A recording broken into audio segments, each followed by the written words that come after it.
Not like how big I am.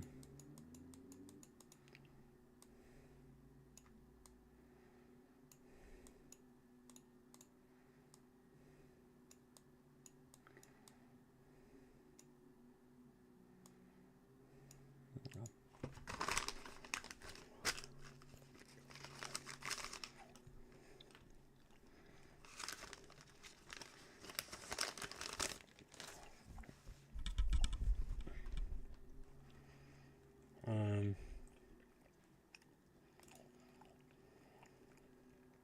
4.5 hours.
Are you taking a mic?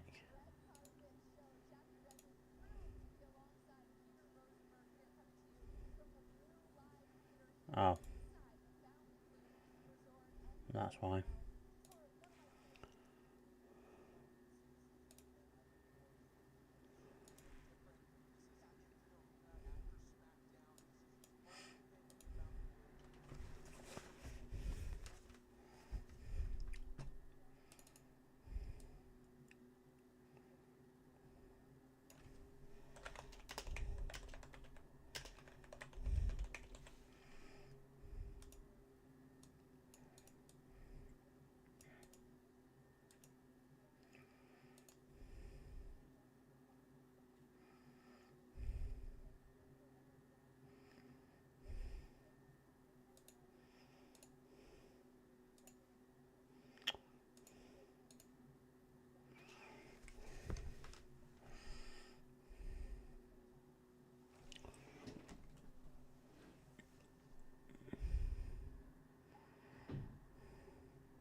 Alright, gotta do a YouTube intro.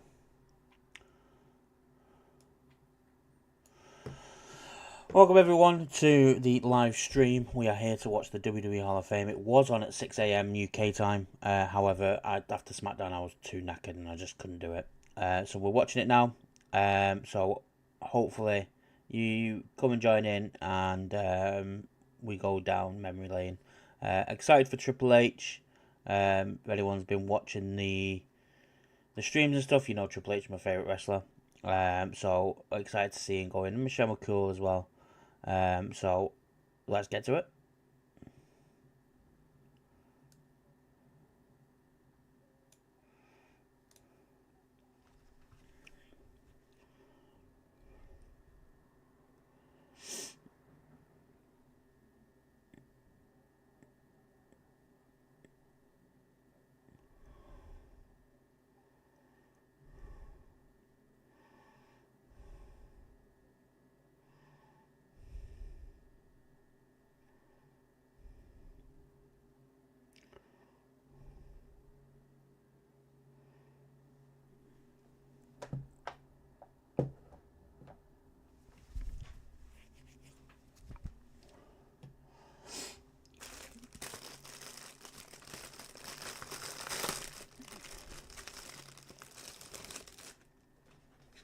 I'm also eating my dinner at the same time, so please forgive me.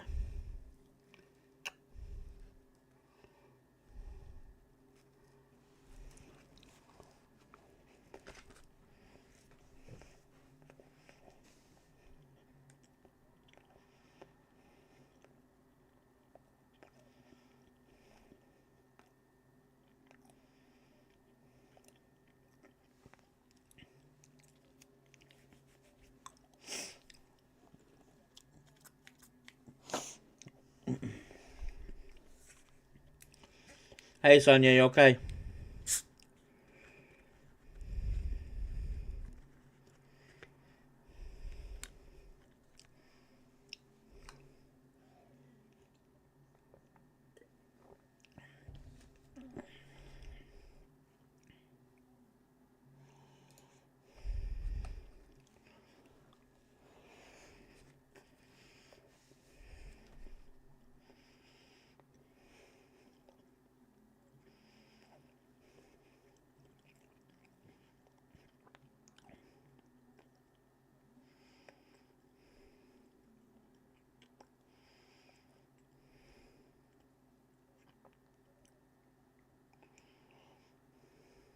Immortal moment.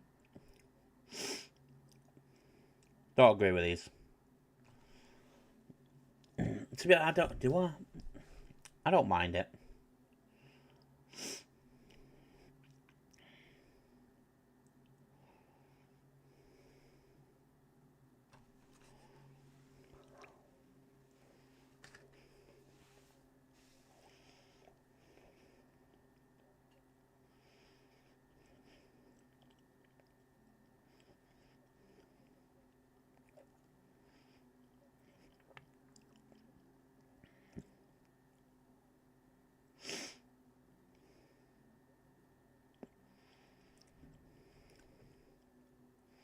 Yes, Callum, you okay?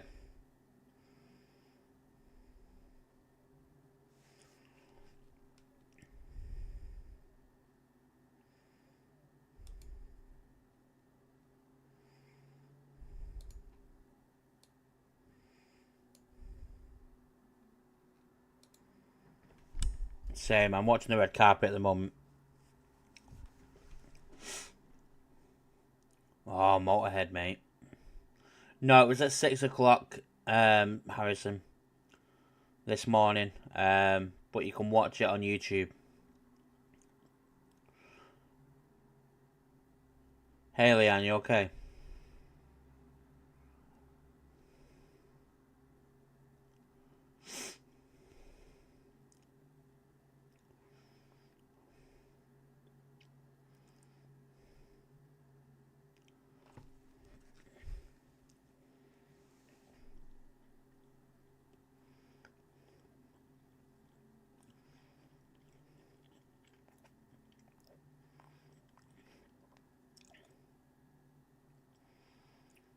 He always does have a mint entrance, Triple H, doesn't he?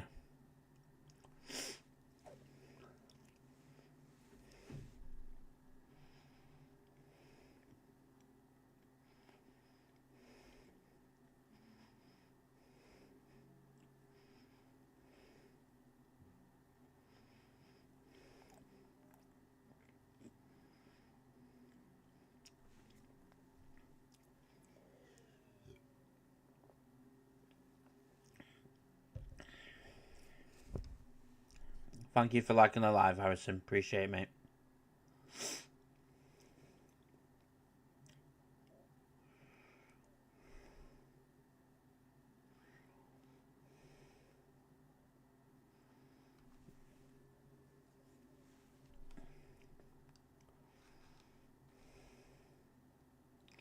So the game I like to play during the pre-show of the Hall of Fame is see who was there that normally isn't.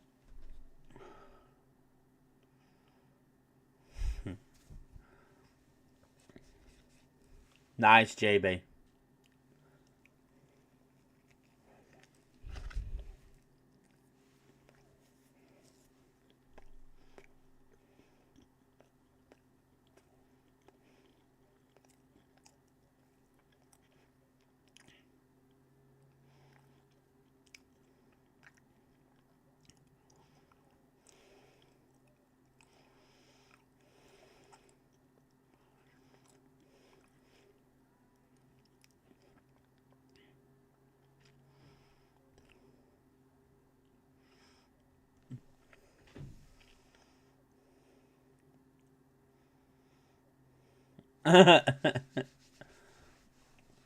Same, Callum.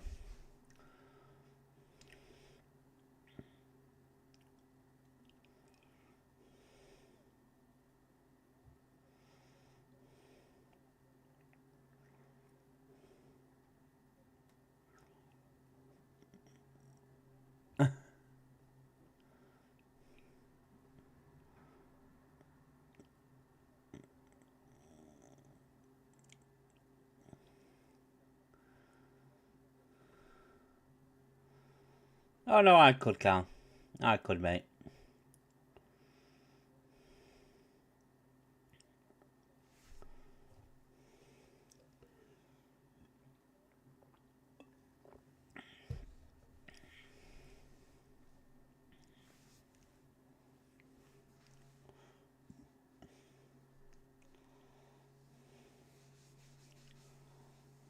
I don't like Peter Rosenberg. I don't know if it's just anyone else. I don't like him.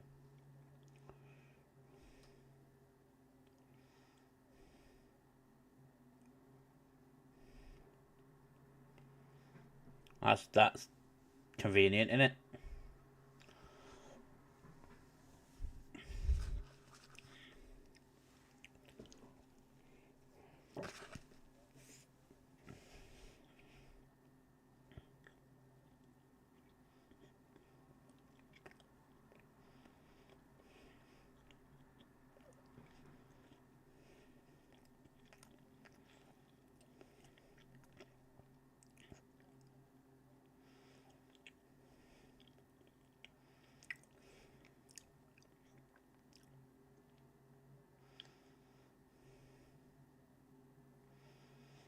Michelle McCool, Lex Luger, natural disasters.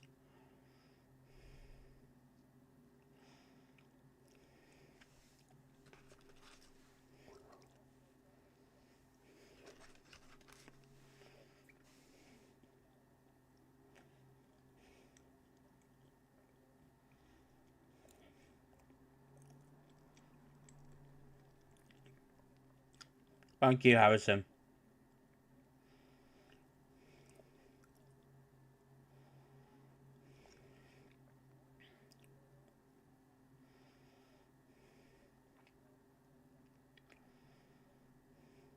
Yeah, Undertaker's wife.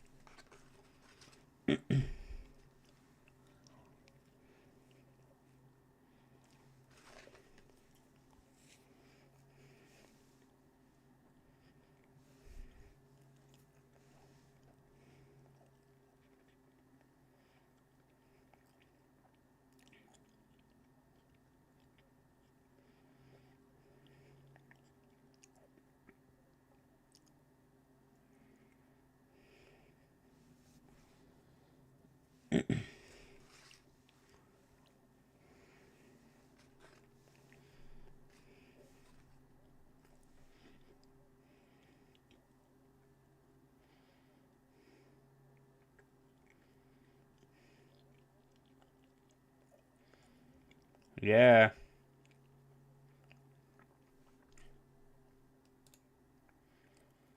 Imagine that. You're alright, Jordan.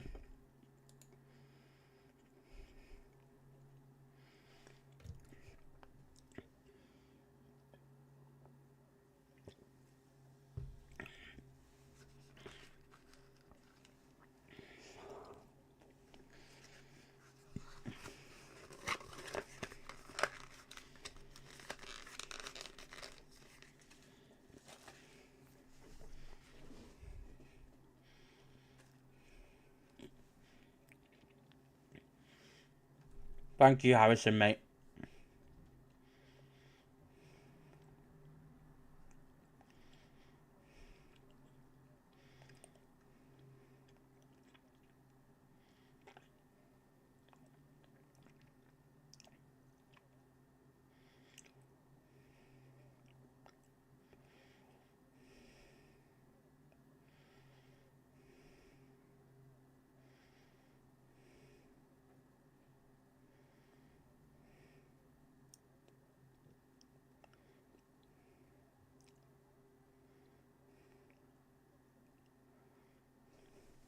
Byron's always got, like, suave suits.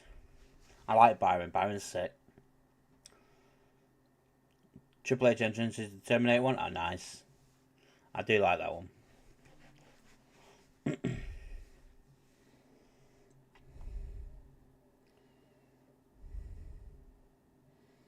I thought that was something else Ted sent me then.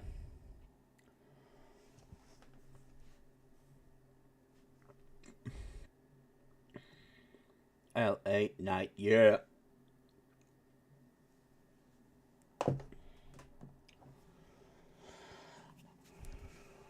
Oh, it's X-Pac.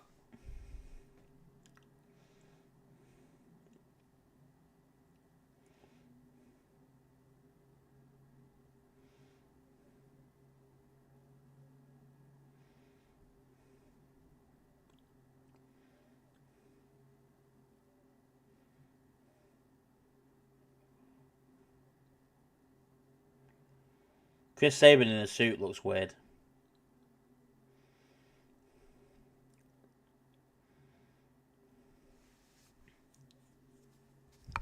Yes, boys.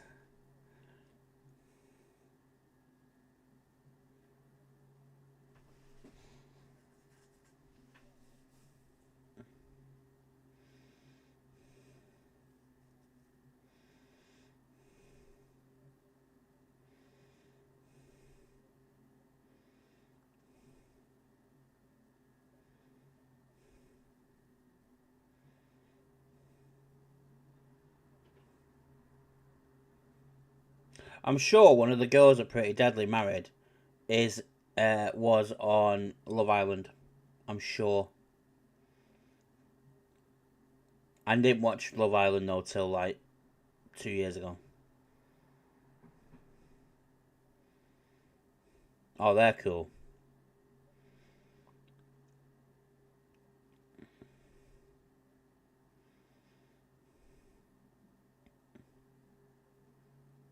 Um, can I think about it, Liam?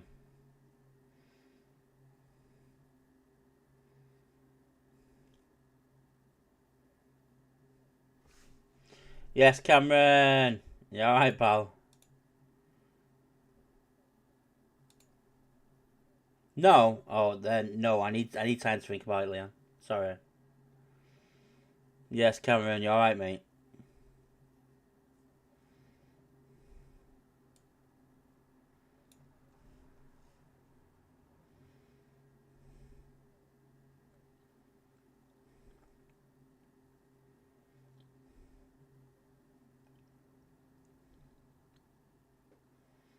JB's in the house. One of the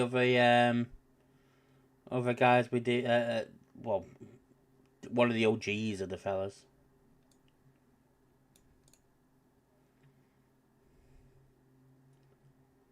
Good me, mate. How are you? Can't wait for Mania.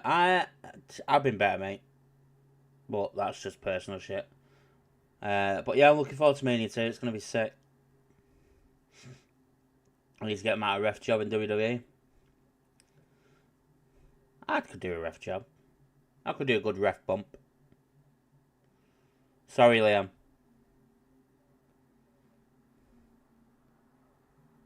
We're not doing a break. We're skipping the break.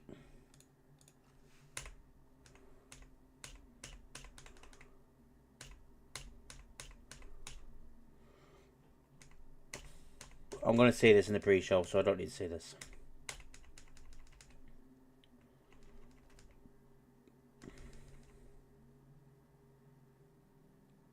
I'm losing brownie points. I've got this to do though. That's my issue.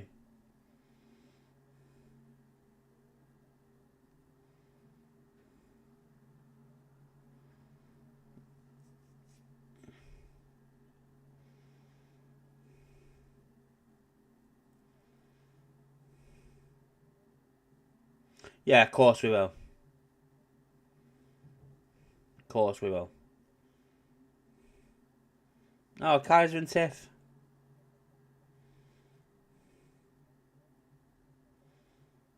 I like Kaiser. Kaiser's sick.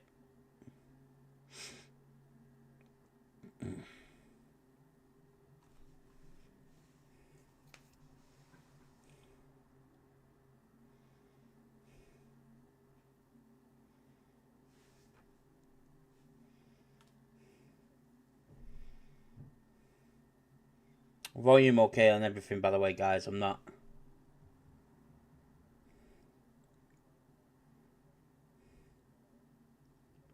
Thank you for everyone liking the live. I really appreciate it. Keep smashing that like button.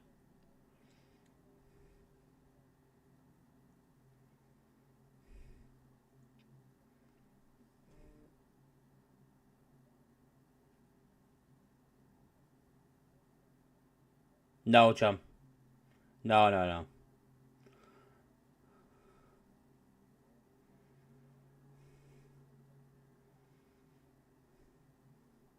I'll tell you later, John.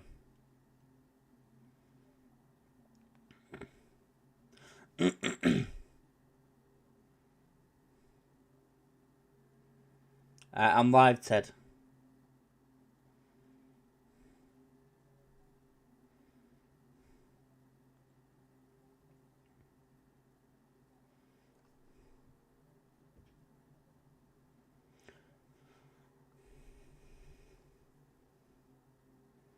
Oh yeah, it's a WrestleMania debut.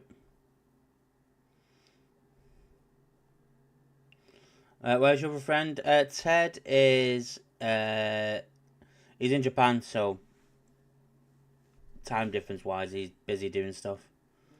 But he will be in for Mania. John, you've seen him, Harrison, when we've done streams. John will be in for NXT later with me, and then we'll all three of us will be on for WrestleMania. Hey Phoebes, long time no speak.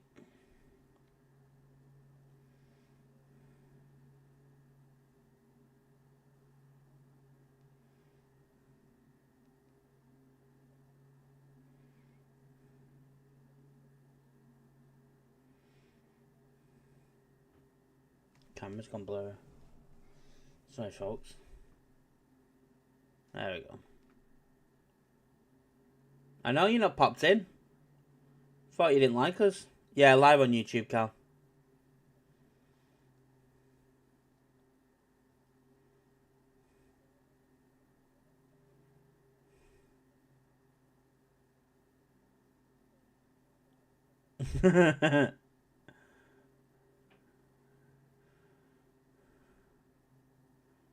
Oh, God. Are you in for Mania later?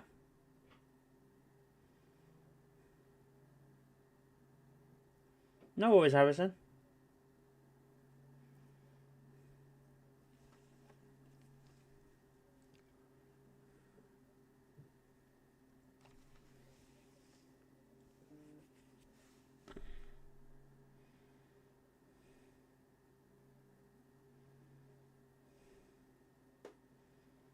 Titus World Slide. Yeah, I don't see why not. I'll pop in for a few. Oh, good.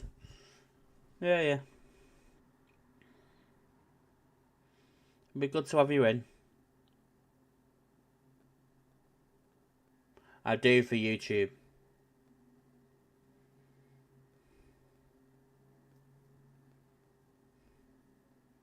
Welcome back, Harrison.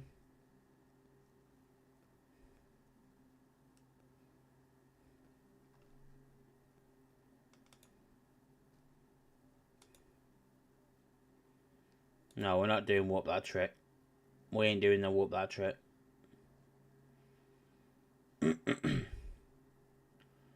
Oh, that's nice.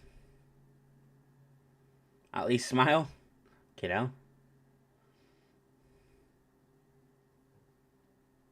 There you go.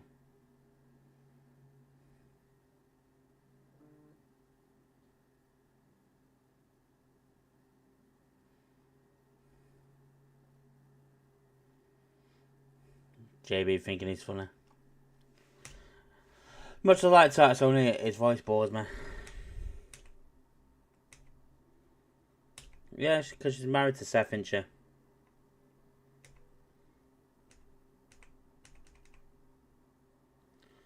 Yeet. Jey Uso.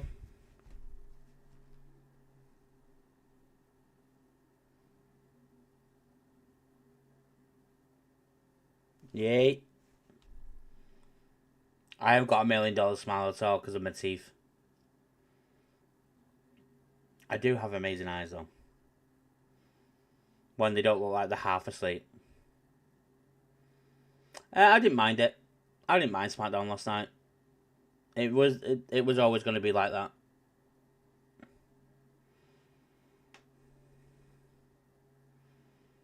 People expect too much from the SmackDown beforehand, but they're not going to do it because of the Hall of Fame. Raw was bad. NXT's was good. I enjoyed NXT's go home show.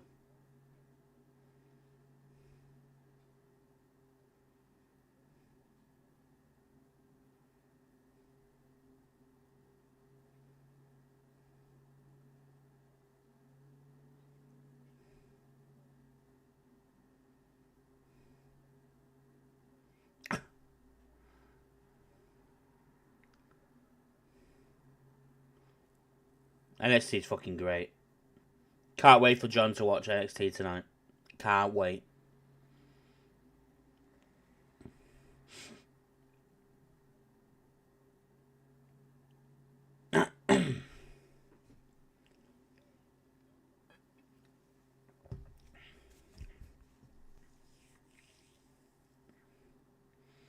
Yeah, she's in a fatal 4-way for the women's title with Jada Parker, Julia, and Stephanie Vicky.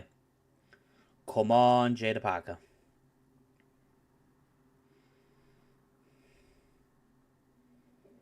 Cody won't turn. Fucking gone blurry again.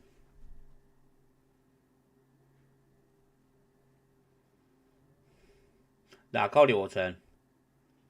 Soroka's in the ladder match for the North American women's title. I would have said Soroka, but she's the speed champ. I don't think she will. I want Taya Hale. I'll say Taya Hale. I really want her to win it. I think she's sick. I think Soroka's getting ready to go to the main roster anyway. They've given her the speed title to see how she does.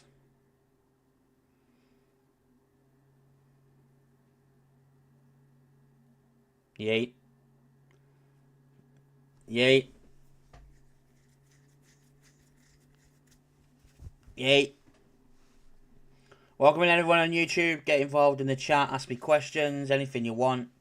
That's wrestling wise.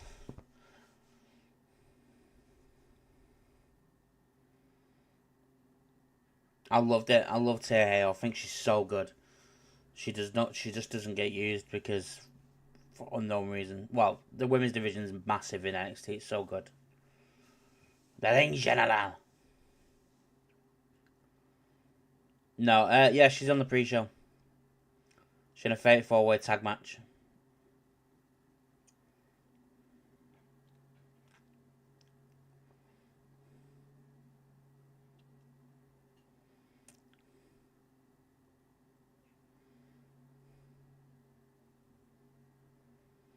That's what happens in wrestling, Cal. Sorry, Phoebe. I thought Callum asked that then. Yeah, that's what happens.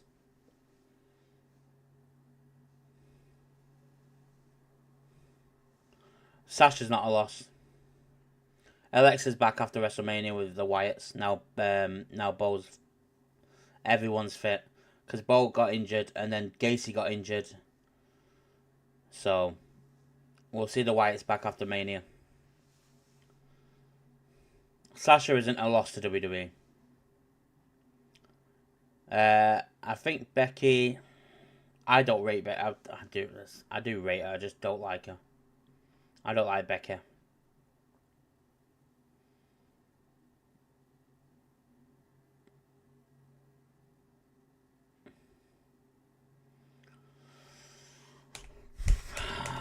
I'm not hearing Charlotte Flair.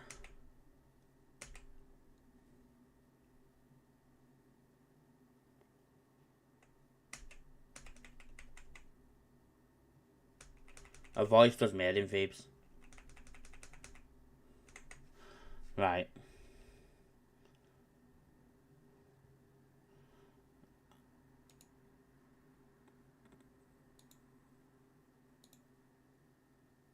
That's a bit Triple H. Because I got bored, I'll just get to the inductions. There's a bit with Triple H here I want to watch before I do. I can't help getting compliments, boys. Do you know what I mean? I don't like how she appears and get an instant title shot. Charlotte's the same, though.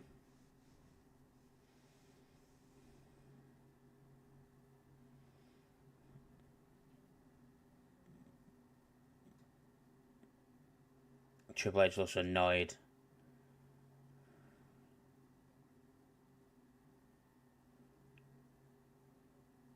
She's gonna win tonight.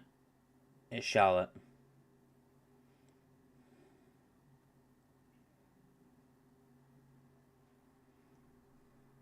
Oh, I know why he was doing them eyes. If you've seen this is shocking, by the way.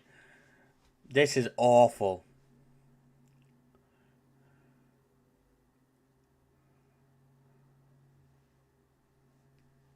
No, they changed it. They changed it, Harrison, so it feels more important.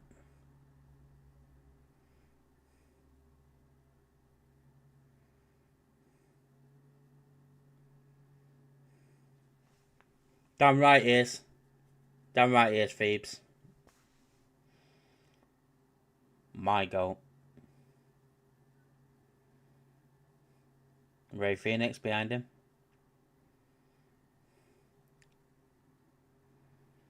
My goat.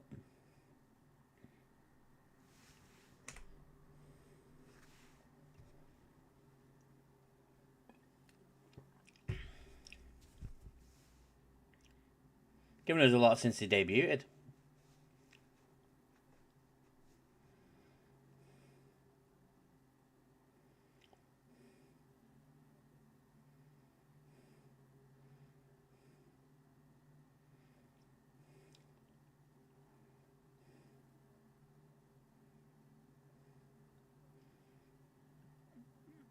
That's his mother.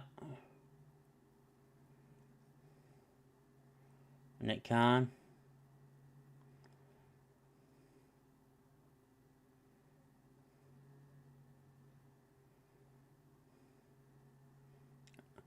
Oh no, that's not what I thought it was. That's sick.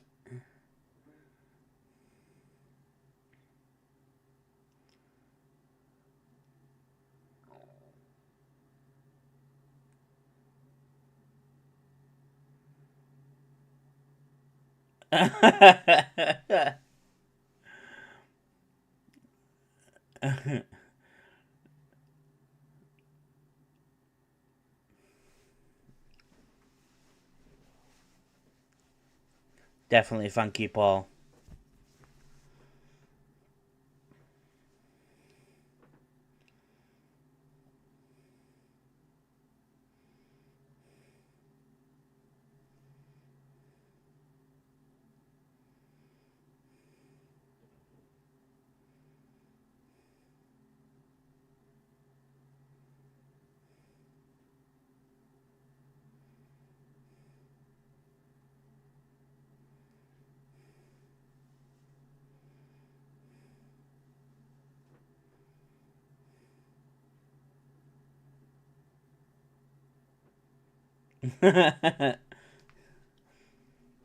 fucking love it.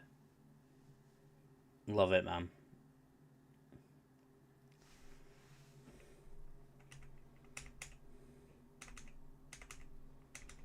No Linda. The ESC's there. Yeah, no Linda. Logan Paul's there.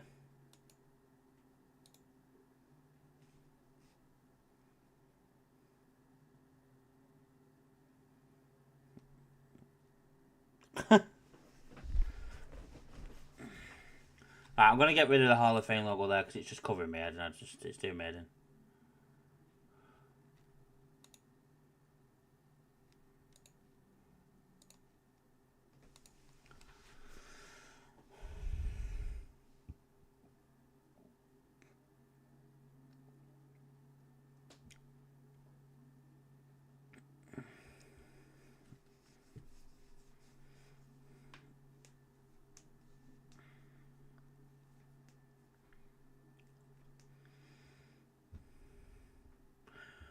And if you're wondering why I'm so close on the camera, it's because I just can't get it sorted. Sorry, boys and girls. Children of all ages.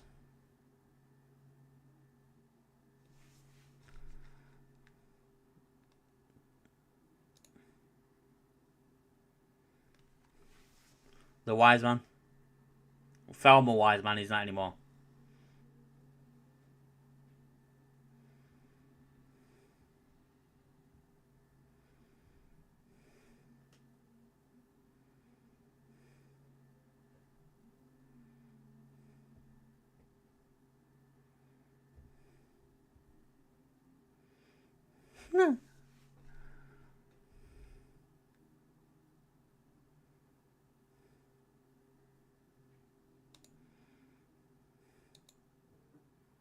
Right, here we go. Here we go. Now we're on it. Replay, Phoebes. It was on live at 6 o'clock. Oh, what? NXT? Or Hall of Fame?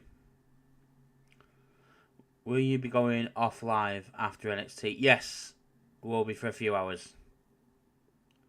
And I'll be back for Mania.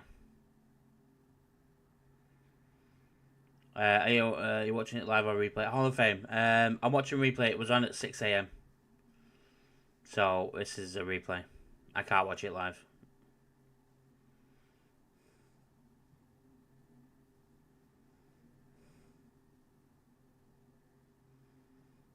Cody and Brandy.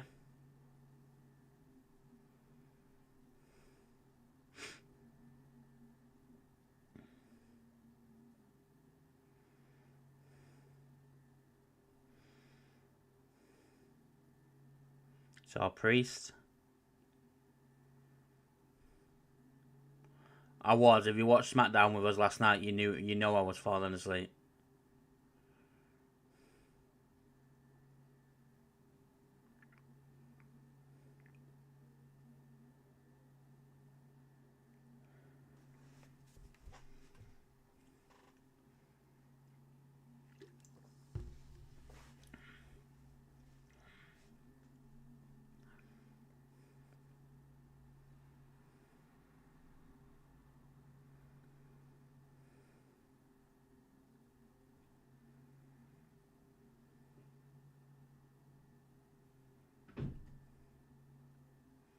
I couldn't watch SmackDown last night. I don't know why. I liked it. I liked the SmackDown last night. I didn't think it was a bad show. I didn't want the 6-man tag. I could have done without that. But it was alright. Andre the Giant Memorial Battle Royal was probably the best one I've seen in a while.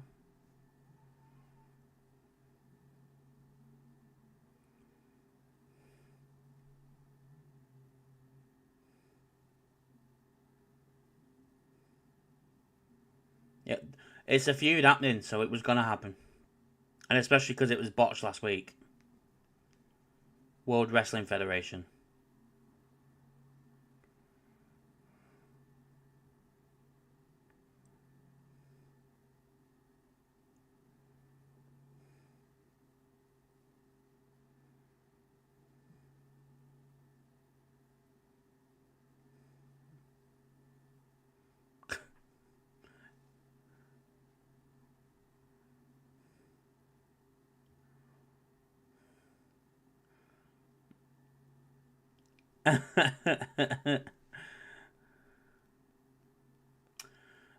Because there is a company called WWF, and it's the World Wildlife Fund. They sued WWF at the time. So WWF, instead of just going all the way and trying to fight it, they just gave in and went, we'll just change it because we are entertainment, we're not wrestling. So they changed it to World Wrestling Entertainment.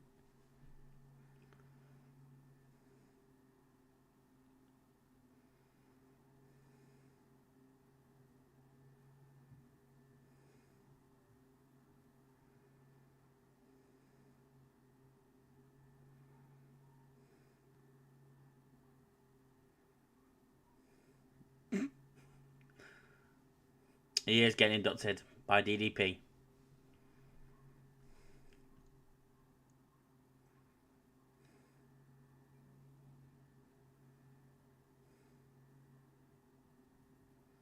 Lex Luger.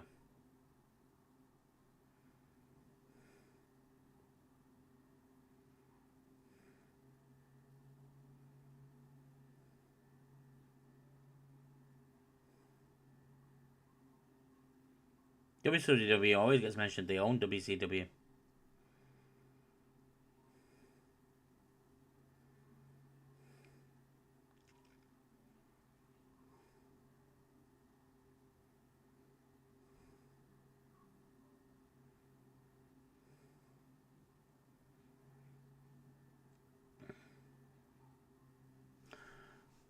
I wasn't a fan of Lex Luger. Roddy Piper's already been inducted.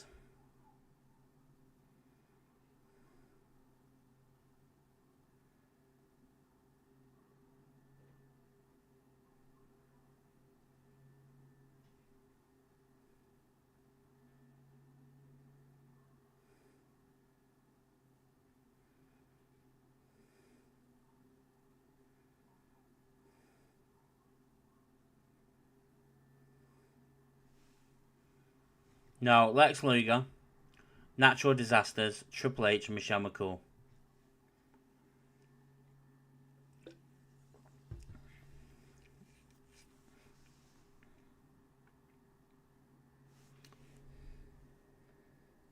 Three-time Hall of Famer beat that Hogan.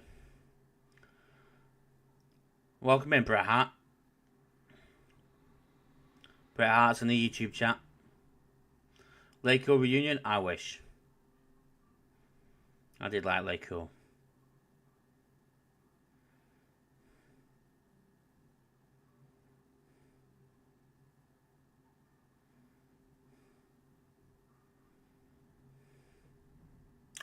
For people that are in, please go over to the YouTube. Please hit the subscribe button. We're trying to get monetized over there so we can do more stuff for you guys. So please go over there. Please hit a subscribe. We post 3 videos a week, sometimes 4 depending on what's happening during the week. And we go live for every Raw, and then either for NXT or SmackDown. And we go live for every pay-per-view.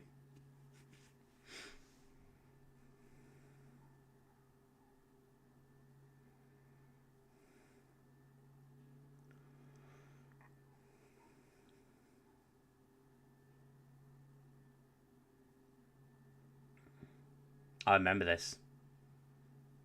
Yeah, Layla is in attendance. Bret Hart, what other matches would you put into the Hall of Fame? Shawn, Undertaker, WrestleMania 25. Triple H, Undertaker, WrestleMania 28. Hell in a Cell. Hogan Warrior. Bret Shawn, WrestleMania 12. The TLC match at SummerSlam, the first ever one.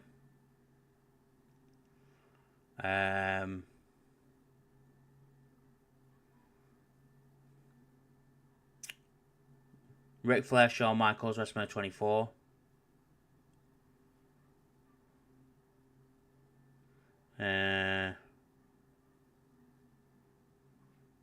Punk Cena, Money in the Bank.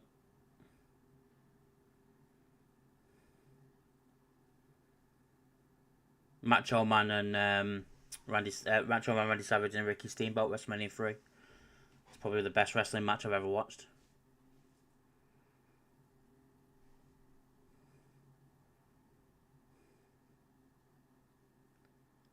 It's me, it's DDP.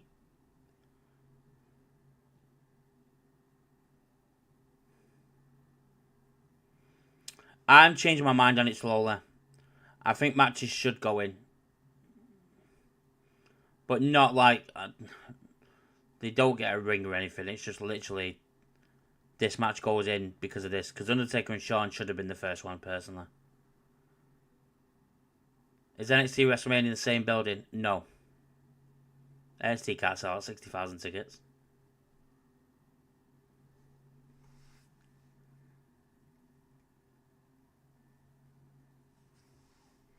I think we have Ted the Tank in the chat over on TikTok.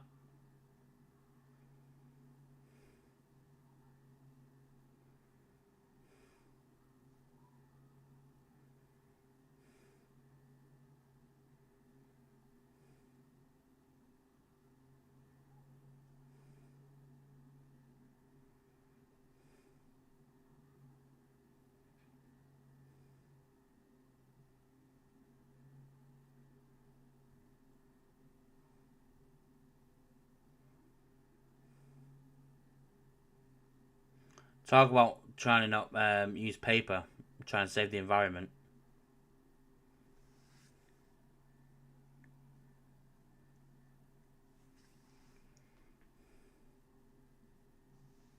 Yeah, I think so.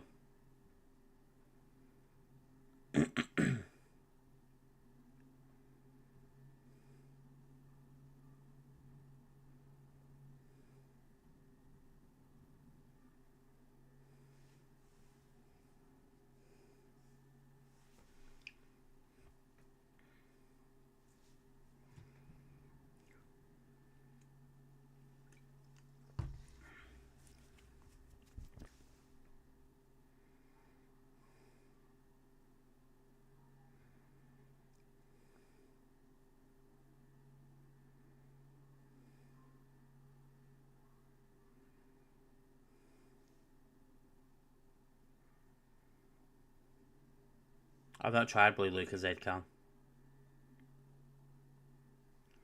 Woo!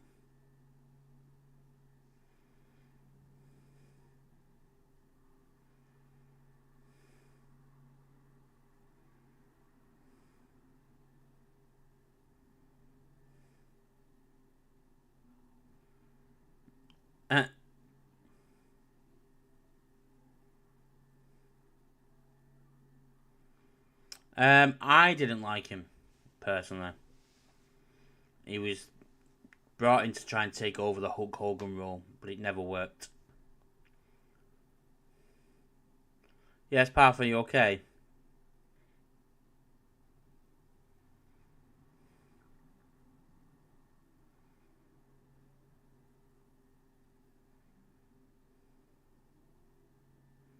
Nothing much is going on, mate. Just watching the Hall of Fame from this morning. For us in the UK, it is anyway.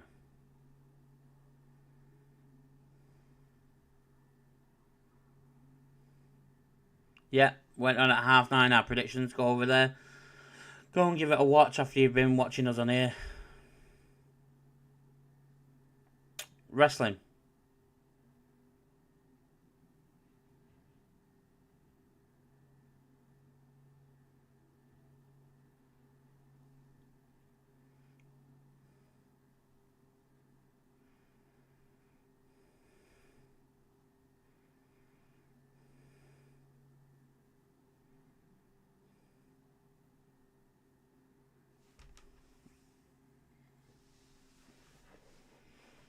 Yeah, we're talking about wrestling, Partha.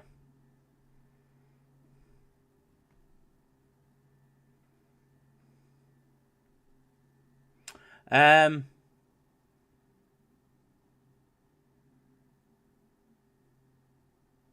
still unsure. I don't know.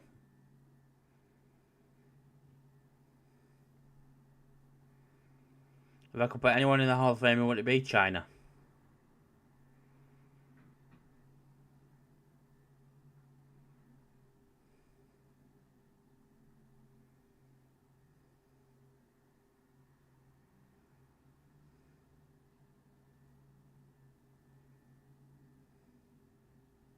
Yes, he is, Cal.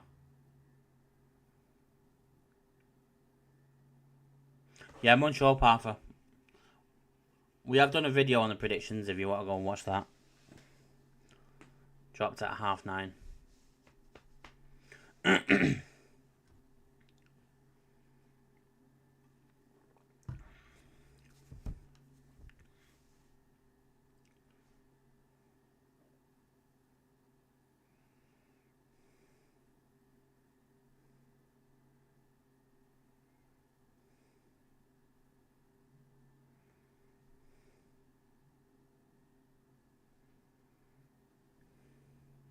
Happy WrestleMania Day, James Jones. Wait, is that James Jones? I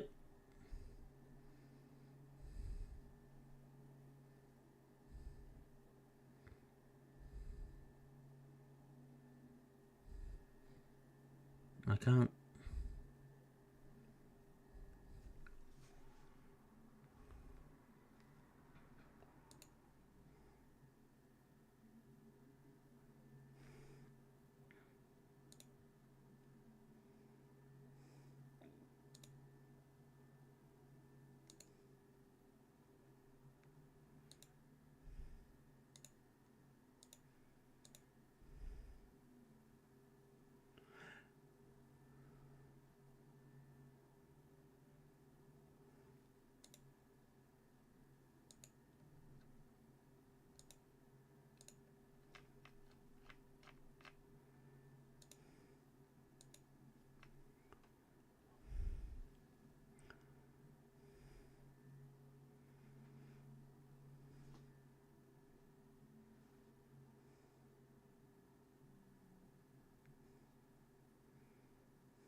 Ah, nice. Welcome in, mate.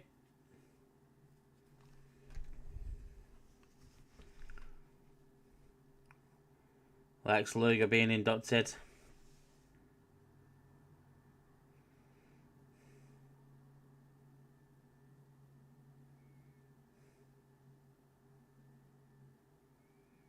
Look at that.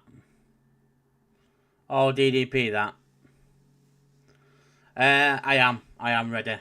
Looking forward to it. Can't wait. I'm more excited now it's Saturday.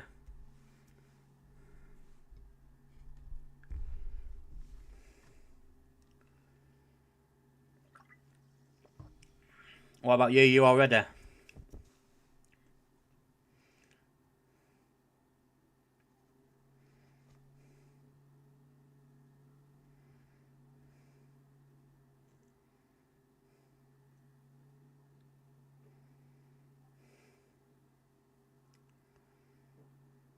DDP's amazing, man, what he does.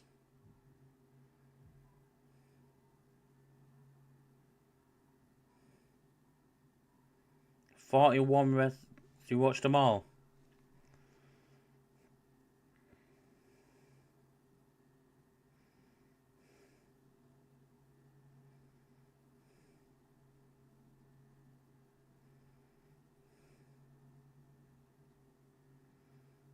Nice, Cal. Cal's got Seth, Penta, and Jacob Fatu t-shirts already for Mania. Nice like that. KO there. Love to see it.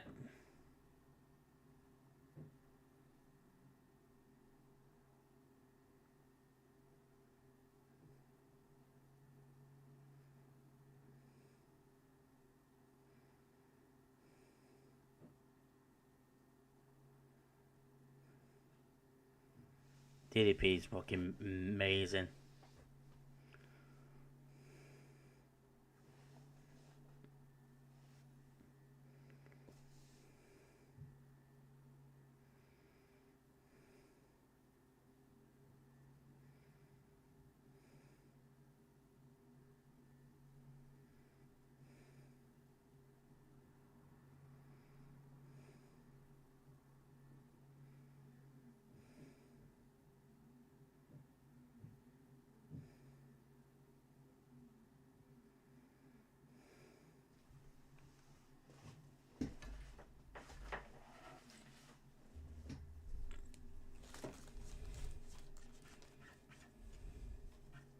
What's your favourite WrestleMania, James? If you're still in.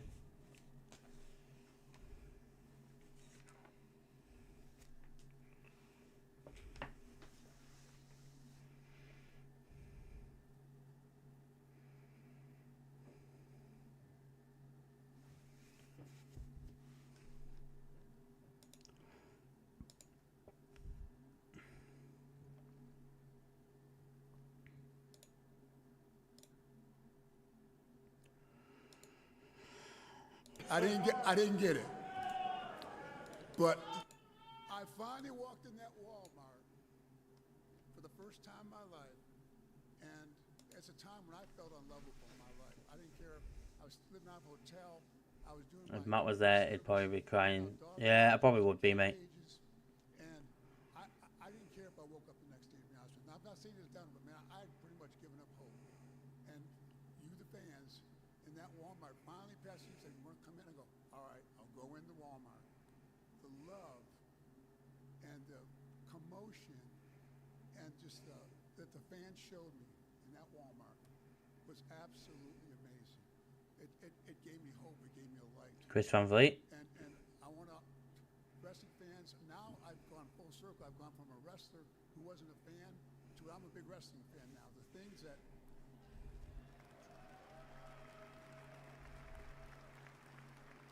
this generation, you guys are doing is absolutely mind-boggling. The athleticism and where WG's gone as a company is just, it's a global phenomenon. I'm proud to be a part of it. I'm glad to be up here. I mean, my family, I want to thank them. They've always been with me, no matter what. I'm so thankful for them. Pastor Steve, who welcomed me to the foot of the cross in that hotel room, April 23rd of 06. Thank you, Steve. He was there when I got for my salvation. He was there for my ordination. He was there for my recent marriage. So the trifecta. So nice. I like that. I like that. My beautiful wife, Robin. I'm just so thankful. I'm just so grateful. And most of all, I talked a little bit about Cody when he dropped the bombshell on me at his house. My mom was very low-key about my wrestling career. And every year she said, I got the joy of taking care of her last 7 years of her life. She passed recently. And my mom always would say, you think they're ever going to put you in that Hall of Fame? I don't know, Mom, maybe someday. So, Mom, I hope God's giving you glimpses now. Hi, Matt. Do you collect wrestling action figures? I don't. But one of the guys we do this with, John, he does. John will be back. John will be on for NXT and WrestleMania. So if you want to pop in then and talk to him about it, drop us a follow, so you know when we go live, and he can chat to you about wrestling figures. I don't, mate. I used to years ago, but John's the big wrestling collector guy. Thank you for the follow, man. Appreciate it. Appreciate it.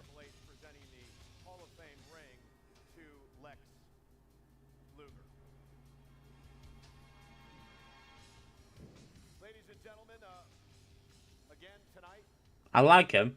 Like I like when they come out the new ones. I love looking at them because I think they're so good. I just haven't got money to start it. It's a dear thing to get into. An absolute legend, obviously, goes by a lot of names. You know, he's the cerebral assassin, the king of kings. Oh, nice. Some of us call him from his original name, Terra Rising. And speaking of Terra Rising, Michael Cole decided to do a little bit of that whenever he wanted to play cosplay as Triple H in the past. We're going to go to the Padistrator. Oh, I've seen this. This man showing a little respect to Triple H. Now, whenever you see this, understand that this is not a professional athlete. This is a man who just wanted to show a little bit of love. Go ahead and play that thing.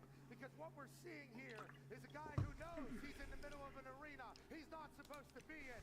And he knows, do you stop right there? Bang! Those tights. Ain't never had a situation go like that. Never. Got a little baby pecs, you're not doing too bad there. But what you're about to do out of your mouth is going to embarrass you and your family forever. Everybody knows the spray. Yeah, go for it. Ping us a picture over. You're spitting all over yourself. Oh my god. Pause. Who are these people on your back? And how mad are they that this is the first time they're being seen? They're my kids. One kid upset. Two kids upset. Dad, put a shirt on. You look like an... Play it, please. He says, don't you worry about it, kids. It's only going to get worse. You know, all these professional wrestlers, they're able to get up on the ring with ease. Not your dad. I'm going to break my hip and my back getting my fat ass up here. Triple H, pause. That's what it's supposed to look like. I'll do it now, mate. Easy comparison with this thing going on. Nope, that's the wrong thing. That's YouTube. Your little baby cheeks and your little baby tights would go on to squirt all over your face yet again. Play. And everybody in this arena will remember the evening that they were terrorized by a guy ordering. Pause. Pause. Look at that flavor saver you used to have. Where's that thing at? Where's that at, Cole? Anyways, we love to pay tribute to Triple H because he's a legend, and even though Yeah, I accepted that, mate. that was in honor of him, correct? Yeah, it was. I got better though at SummerSlam. Yeah, absolutely. Every time water comes out of your mouth, everybody thinks, oh, this guy's the next Triple H. Yeah, it is. It's obviously a fantastic evening. We cannot wait to celebrate Mr. H. Bailey, what are you laughing at? Paul Heyman, you look a little lonely out here, bud, didn't you there? Yeah, how's everything going with the tribal chief? Yeah, well, he's kind of all by himself down here, sticking out like a sore thumb. Big weekend for you, Paul. Cody, great interview tonight with Cena as well. Really good. Hey, tonight we are also going to honor those who paved the way for us. Obviously, Pat's sick. Love Pat. genre that we all work in made an incredible mark on everyone in the history of the business. That's right, and we have the Legacy Award is what we give out, and we have our first recipient, and I'm going to be honest, this man scared the absolute hell out of me. Kamala, a superstar with an immense presence. The Ugandan giant spoke with potent force. 6'7", over 400 pounds. Kamala in the legacy. Intimidating enough. How about the way Kamala... I don't know why they just didn't induct him. I mean, you think big and you think strong. I remember it was like, oh, big fella. A very high threshold of pain, a very unorthodox man. I didn't know why they just didn't induct Kamala. Terrifying, unpredictable, daunting. Kamala was unique. It was just awesome. It just worked. He is big, he is mean. We have a Discord. So far, nobody's even come anywhere near. If you want me to get the Discord so you can put it in there. An unsettling sight for opponents who had never experienced Yeah? anything like Cool. Give me a sec. Kamala is the toughest test Hulk Hogan has ever had. I'll do it on my phone actually. It'll be easier and quicker. Behind all the body paint, Da-da-da-da. Kamala is immortalized. A member of the 2025 legacy class of the WWE Hall of Fame. You're going on the wrong thing. Please help us welcome Kamala's wife, Jean Harris, who is here tonight.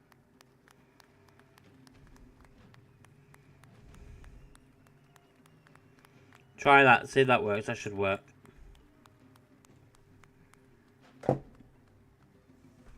Kamala into the legacy wing of the Hall of Fame. Gentlemen, our next inductee, it seems like just yesterday that she burst on the scene here. Michelle McCool time.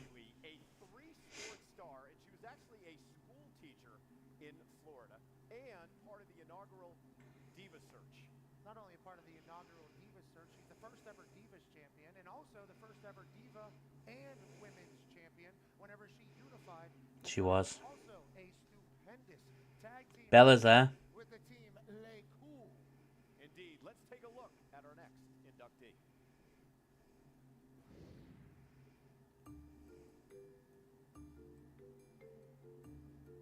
Michelle, This was the cool. Hall of Fame season is upon us. And I would like to tell you right now that you into the 2025 Hall of Fame. Congratulations. Cool. Thank you so much. I'll message John now just so he doesn't. I think they think about Michelle McCool.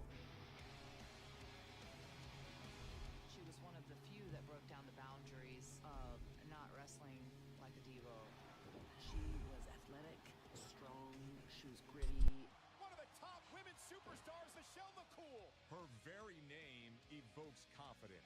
Michelle McCool.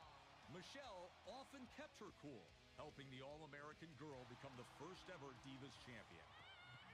Michelle McCool has made history. And four-time women's champion. Just sent him a voice note, mate. Oh, he's in now anyway. There he is. Every time that she Popped in. was out there, she made the most of every moment.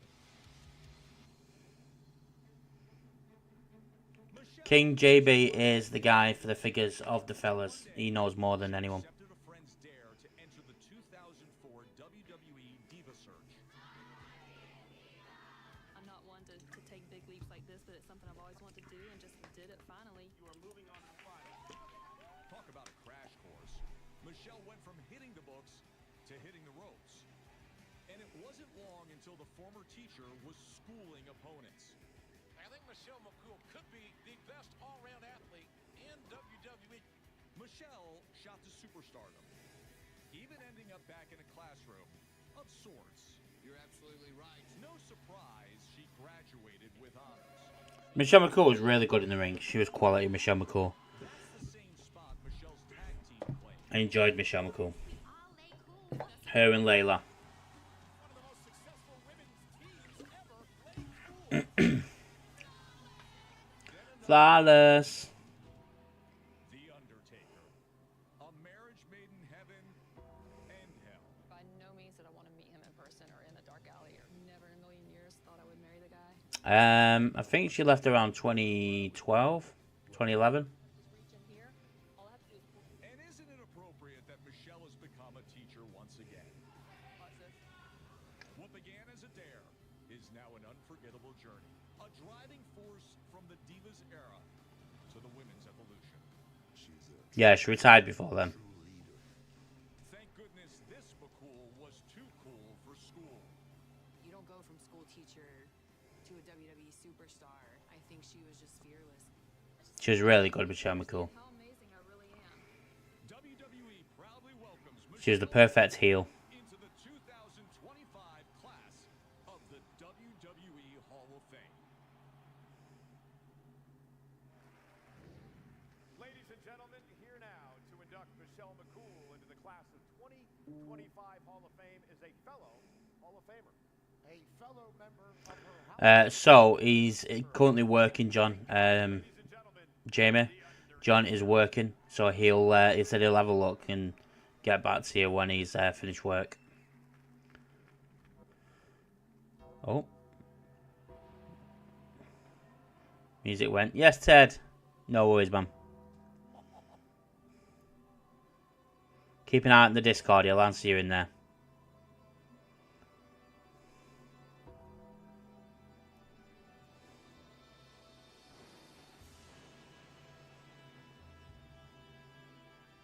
I thought we were done with the Dead Man stuff. I thought he was now American Badass.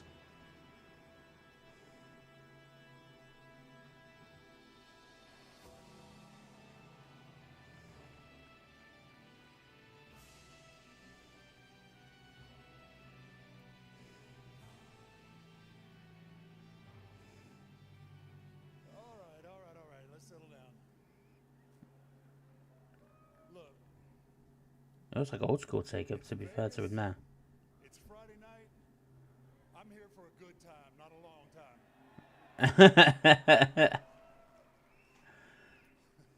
Thank you. It's always nice to be back in front of the WWE Universe. Yeah, that's y'all guys. That's you. But tonight, I'm not here as the Phenom. I'm not here as the Dead Man. No, I'm not. Tonight, I'm just Mark. Or a Mark. Before you even say it, Stephanie. I'm a husband and a father. And a man who gets to honor one of the greatest people that I've ever known in life and in this business. Michelle didn't walk into the WWE with a famous last name or a promise. She came here with her working boots on and something to prove. Yeah, she did. Didn't ask for anything, but she went out and earned everything.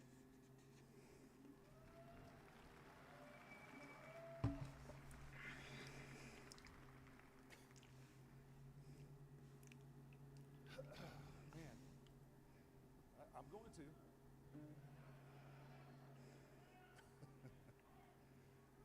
She was so strong-headed that when we first got together,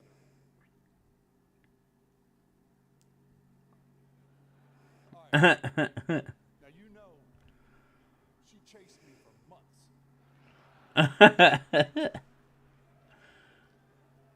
Layla. Finally wore me down. Anyway, that's my story. Anyway, she says to me, "You will never speak on my behalf." Cal, are you in the Discord? I'm like, okay. And she meant it. And I have to admit, I was a little taken back.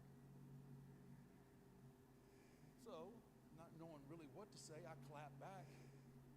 Well, when I do speak, you better listen.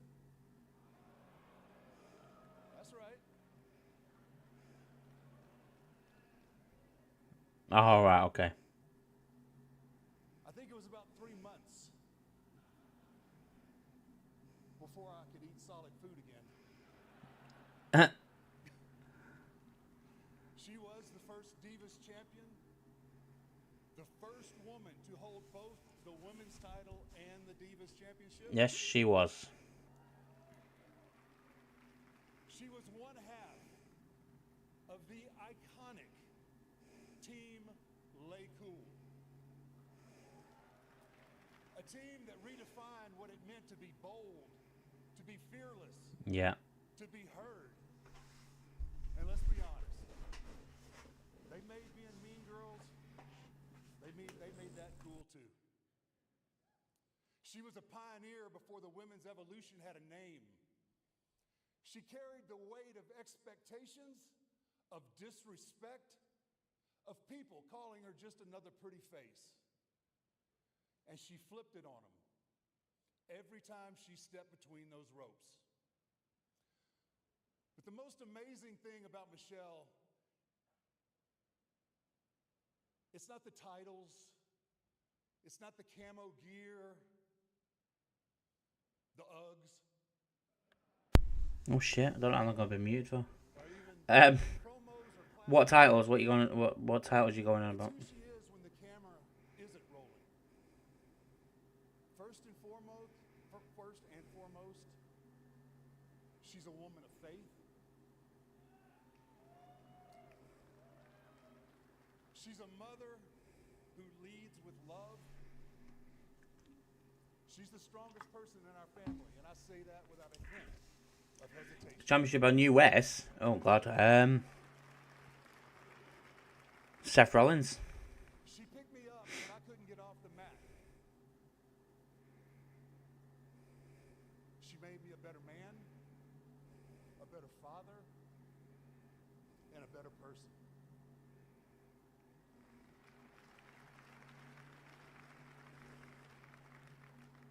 Michelle stepped away from the WWE still at the top of Yeah, Seth Rollins, mate. to be something even more important to her, a mother.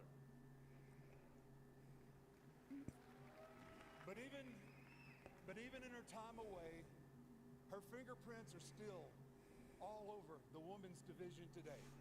Let's be clear, An hour and 44. Michelle McCool, a whole lot of women would not have gotten the opportunities that they thrive on now. And we all know that our women's division is smashing it. There's Regal. So tonight, I get to do something that I've wanted to do for a very long time. Babe, you're more than a Hall of Famer. You're a legend. You're my best friend. And you are, without question, toughest, classiest, fierce woman I have ever known. Yeah, you do, Cal.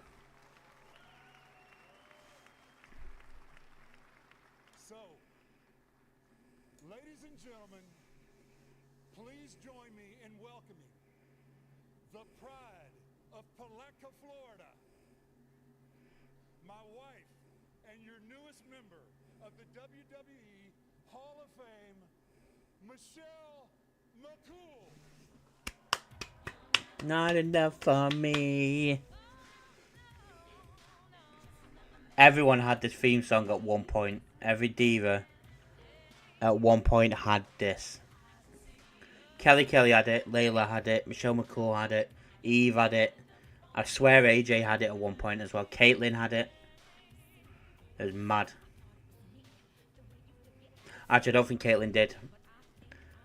Because that was 2011, 12.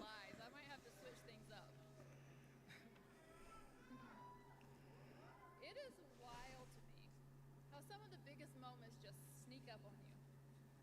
No music, no build-up, no heads-up, just boom. There it is. And for me, it takes me back to one particular moment. Royal Rumble. It's 2004. Oh. I'm in the backseat of my parents' car. It feels like just another normal afternoon. No, I know, but I mean, at one point, everyone had that Michelle McCool theme. At first, and then they change it. WWE headquarters. My pulse My old WWE crush? No. is racing. Stacy Keibler was mine. I let it go to voicemail. Instantly, I flashed back to college, holding a tough enough application I'd carefully filled out, stared at for weeks, and then tossed in the trash. I was scared. Not of the work, not of the dream. I was scared of failing. How you doing, Ted, anyway? Wrestling, it wasn't just entertainment in our house. It was sacred. It was family. It was bonding with my dad and Pap. It was yelling at the TV and staying up late on Monday nights. Wrestling was serious business in the McCool household. So months later, I'm watching Monday Night Raw, and something called the Diva Search pops up on my TV. I figure, what the heck? Take some photos, send in the paperwork. I don't tell a soul, and I wait. Because if no one knows, no one will know if I fell. Fast forward to that day in the backseat. My nerves are shot. I press play, and I hear, Michelle. Yeah, I don't blame you. We loved your photos, and we want to see you in New York City for the Diva Search. In shock, I start giggling uncontrollably. My parents turn around, puzzled smiles on their faces, wondering, what is going on? Have I lost my mind? Maybe. Or maybe I just found it. Because at that moment, somewhere between the voicemail, the giggles, and the disbelief, something clicks. I realize my life is about to change. What if I'm enough? Not just good enough, not just tough enough, but enough, just as I am. This may be my story tonight, but it's your story too. You are enough, period.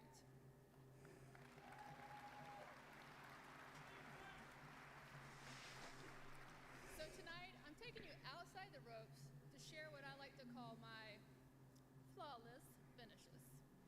The first one, literally learned the hard way. It's Thanksgiving, 1985. I'm 5 years old, sitting at the kids' table. 85, 5 years old. Brother and 3 mischievous cousins. She's 10 years older than me. We decide a food fight is a good idea. And of course, I'm the innocent bystander. Flawless, remember? Then a dinner roll smacks me square. What's a dinner roll? ETC needs to be here for that one. My dad walks in, court is in session. Guess who gets blamed? Me, the baby. I get the look. Y'all know the look? Yeah, the look that says, I'm in trouble. I grew up in a time where spare the rod, spoil the child. It was put into practice. So, my dad gives me a slight pop on my hand, and in my sweetest yet toughest 5-year-old voice, I look him right in the eyes and say, "That didn't hurt." So, he pops me again. And again I say, "That didn't hurt." By the third pop, slightly upgraded, I finally break. "That hurt." I'll tell you what that moment taught me though. And it stayed with me from the kitchen to the canvas. To the ring, to the king, to the pen, to the whatever. It means you keep showing up even when it hurts. That same grit carried me into every arena I stepped into. Night after night, match after match, I had to earn my place all over again. And the titles, guys, the titles, they don't come without scars. But those scars prove you fought. And more importantly, they prove you didn't quit. Life will often limit your opportunities and challenge your voices, but it can never limit your fight. That part is up to you. And once you're back in the fight, that's when the real challenge begins. Because the higher you rise, the louder the noise gets. Which makes me think of another flawless finish. Ignore the noise. Now, I don't know how many of y'all were around during the Divas era, but things weren't always easy. Honestly, I can't think of a single time they were. But I do love a good fight. Same, Cal. It's McCool versus Natalya. One of my favorite rivalries. At one point, y'all, we were literally told, "Pull your punches. They look too good." What do you I've think of heard that? this. I'll tell you what I did. I've heard this. I kept my head down. I remained quiet and confident, and I worked harder than ever before. Eventually, we got rewarded with the first ever women's tables match. Yep. The noise said, "Tone it down." But my heart said, "Fight harder." Because in wrestling and in life, people will always have opinions about who you should be and what you're capable of. But the reality is, what you tolerate is what you validate, and not every voice deserves your attention.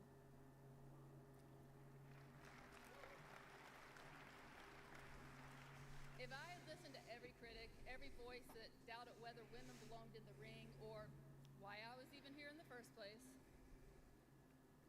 I might have surrendered. Had I Oh, I don't know. I would have Let me go back. like standing across from an 87-year-old man Sorry. place, doubted whether women belonged in the ring or why I was even here in the first place. I might have surrendered. Had I surrendered? If I had Oh, Linda, is there? critic, every voice that deserves your attention. Where am I looking? Layla. Is that Angelo Dawkins next to Layla? Natalya. If I had listened to every critic, every voice that doubted whether women belonged in the ring or why I was even here in the first place, I would have missed moments like standing across from an 87-year-old Mae Young, and yes, I was terrified, across from an looked McCool dead in the eyes and said, "I demand a no disqualification match with these two hussies. Let's go, you little brats." Y'all know she didn't say brats, but Hall of Fame speech, so we'll keep it classy. Here's something I tell myself often, and especially these past little no listen to every I really need to see now. It's doing me head in. reality is what you tolerate is what you validate, and not Do you know what? I'll be on the dirt sheets later, won't it? we'll keep it classy these past few weeks. Don't let the noise around you drown out the truth inside you, because your calling is bigger than their commentary.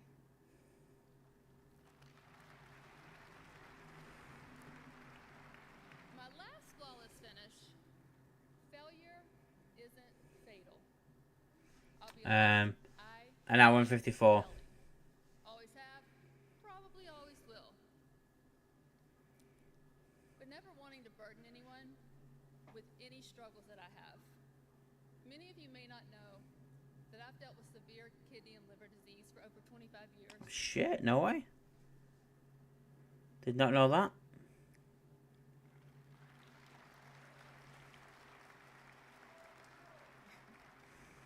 Returning from an overseas tour, one I don't remember to this day, I call my parents from New York and I simply say, I'm sick. Again.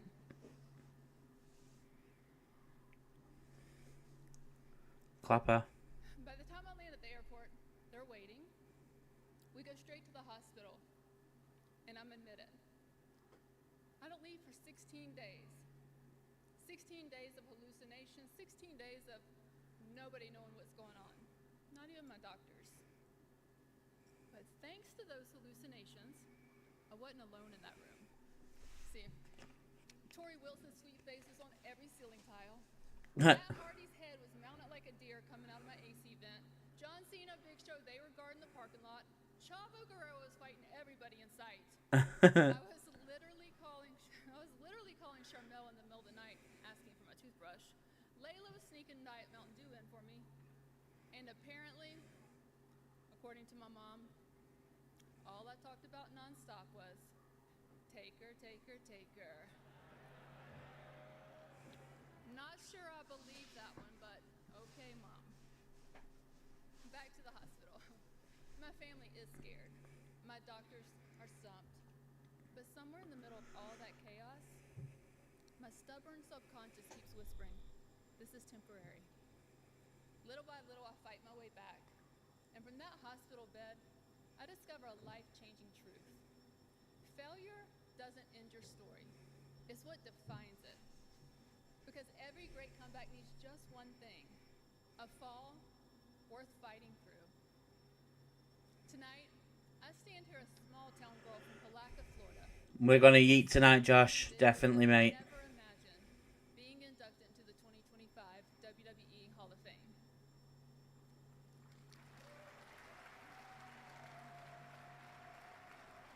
I find it no coincidence. How are you excited for WrestleMania? The day my Lord and Savior sacrificed it all. Yay. The sacrifices made inside the ring and all around the world, they will always hold the most special place in my heart. And some of the most meaningful moments, they didn't just happen inside the ring. They happened far beyond it. Yeah, I'm hoping Penta. Excuse me. I'm hoping Penta, but I'm not bothered who wins it, to be fair. Takes a different shape. Cheering It's one of those matches where I like them all. find what it means to fight with joy. Those are the Ray Phoenix is quality. Because real power isn't found in the spotlight. Legacy isn't a title run or a main event. Y'all, it's how you treat people when there's no spotlight at all.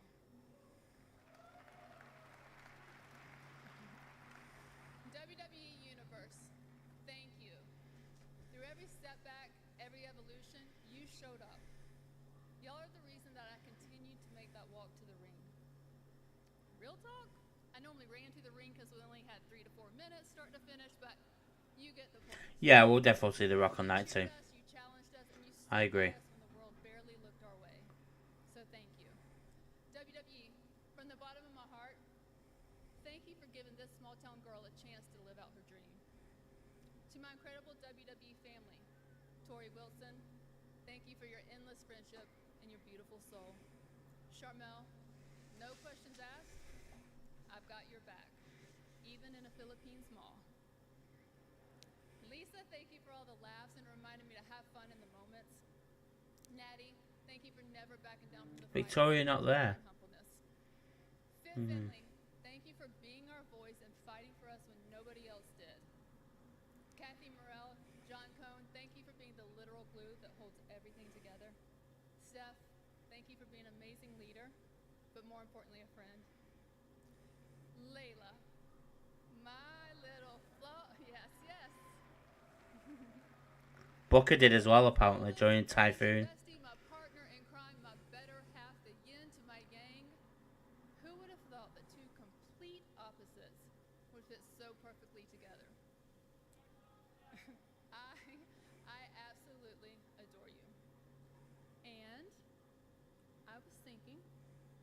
could always rewind, run it back one more time. I don't know what y'all think, but Yeah, they cool. I'm just saying. Tag titles.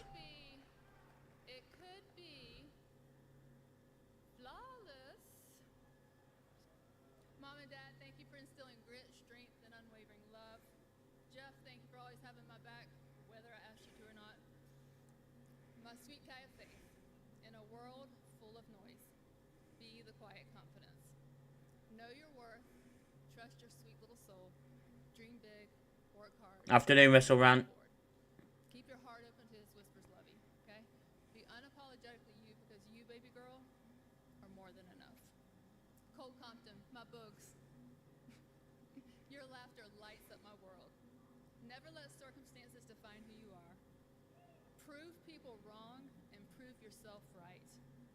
To you both, I love you the most. The end. I win. And to the love of my life, my dear husband, Mark. The Undertaker. I've got nothing. Just kidding. Just kidding.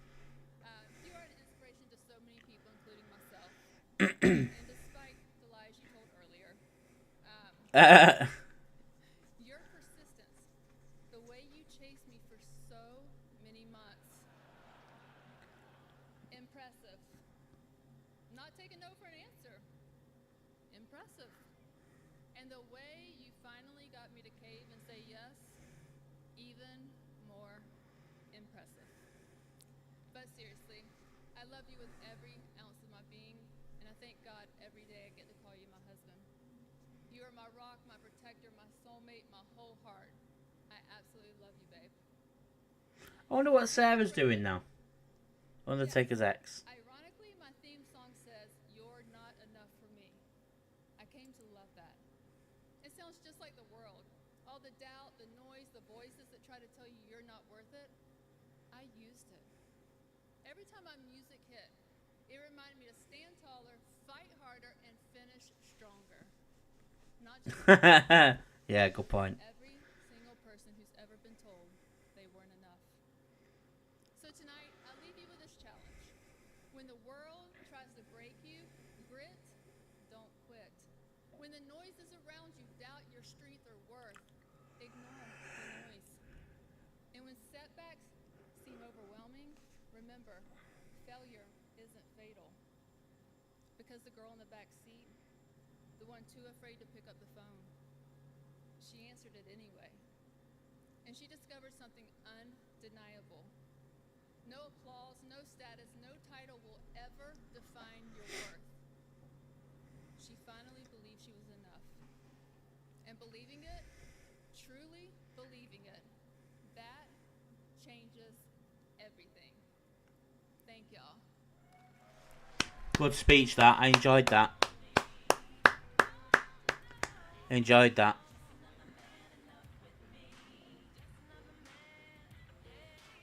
Just Mick Foley not to be in a suit. And congratulations to Michelle McCool earlier today, immortalized with her Hall of Fame ring presented by fellow Hall of Famer Triple H.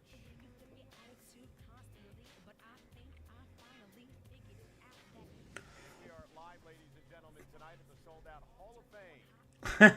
I don't blame you, Leon. I don't blame you. I'm knackered. I'm just sat here. Thing we just kind of fade back. What happened then? I mean, do what everybody else does, right? You just jump. Did that just skip? Guys that are He is Mr. Wrestling. Right, hang on a minute. like Brett said, the respect that we had, but What has just happened here?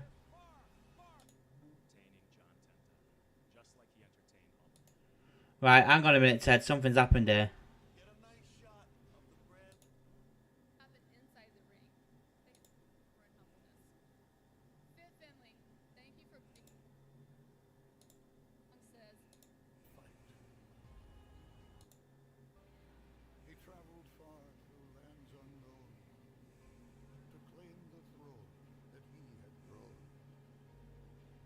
is every step a sacred oath. Right, for some reason, I don't know whether WWE have took off the pre-show off it, and it's just updated the actual thing, because now I'm on an hour, and it's an AJ Styles promo. And I've just seen a lot of TNA. And believing it? Yeah, that's where it skipped. Give me a sec.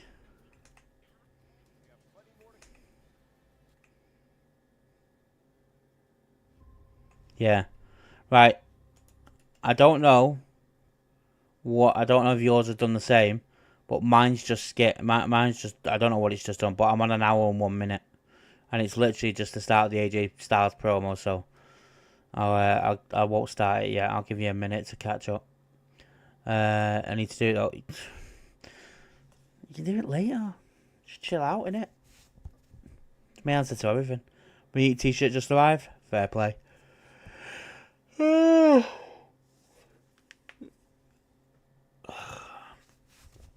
Right, I'm gonna go. I'm gonna press play. That's not the attitude I need. Alright. Do it now! I'm back synced. Cool. I don't know what happened. I don't know whether yours did the same or anyone else's that's watching. But yeah, we'll go again. So I've got AJ Styles in the ring. I'm about to press play. Let's start the promo. Text it me, Leanne. Give me a sec before we start. I'm just going to put some cream on my arm because it's hurting.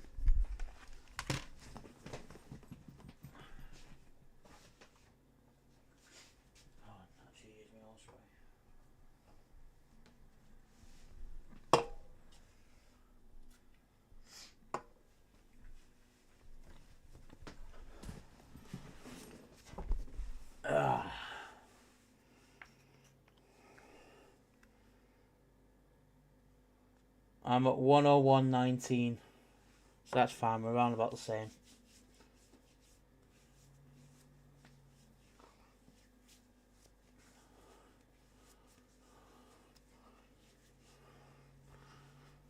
It's really hurting me and it's doing me head in.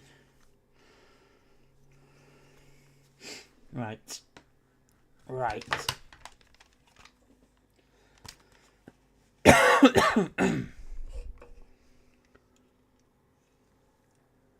Let me get up to where you're at.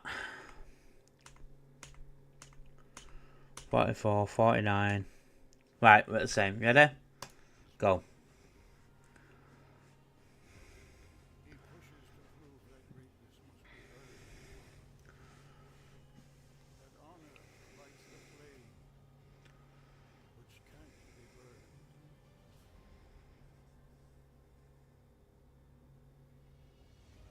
But here, a new challenger stands, born to fortune with golden. 4 hours 20, you are right. No battle start, no humble start. Just riches fueling his hungry heart.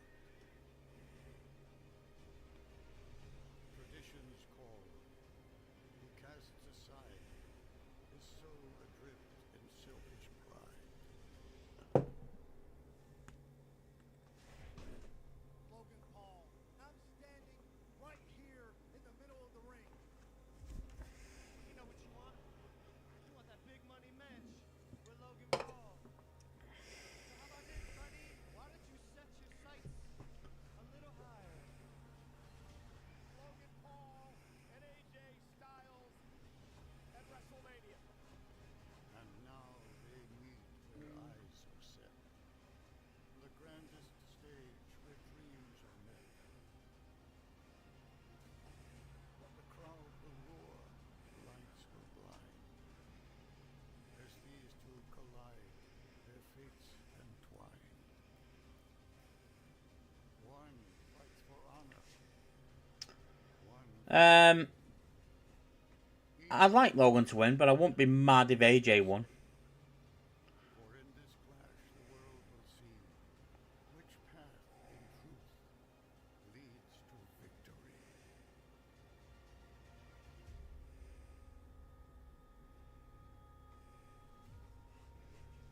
Beneath the sky, son. A million hearts will beat as one.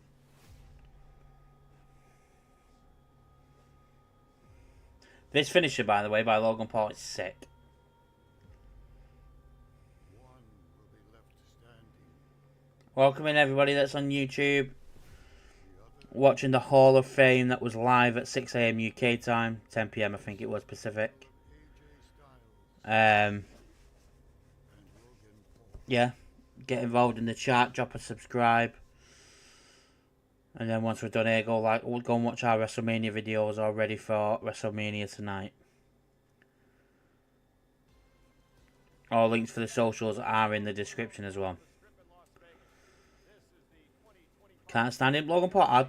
I don't mind Logan Paul. I don't like his brother. I hate Jake. Next recipient of the WWE Hall of Fame Legacy Award, a man who revolutionized the new style of professional wrestling. I don't mind Logan. But that's because of wrestling. And I'm a big sideman. I like the sidemen, so. The word that defines Dory Funk Sr., both in the ring and out. Dory Funk Sr. I forgot he was getting in the Legacy Award. Rising the Texas Death Match. A Texas death match is a bloody, no-holds-barred fight to the finish. They say that I'm as mean as an old sidewinder rattlesnake from Texas.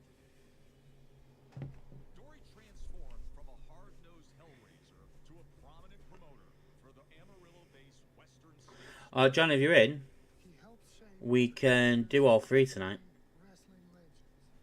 But perhaps his greatest legacy Oh shit, no we can't. training Ted can't. Oh, unless Ted can do Twitch or something. and Dory Funk Jr., the only pair of brothers ever to both hold the world's heavyweight championship. Dory's dedication to the industry never wavered, and now that legacy lives on, joining his sons No, Stephanie's not in the Hall of Fame, mate. I think she will be soon, though. legacy class of the WWE Hall of Fame. Thank you to the WWE Universe. The Funks are together again.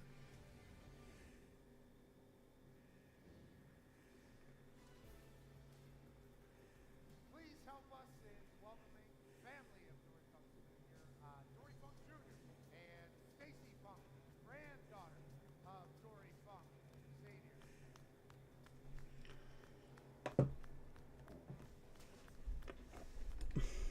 The Funks! Legends. See, this format of the Hall of Fame is so much better than what it was with after SmackDown. I find it so much more interesting. Becky Lynch is here. And of course, Seth. Anyhow, we're here, of course, to celebrate. We're not putting the cameras on there, man. Michael Cole should be in the Hall of Fame. Yeah, he will be.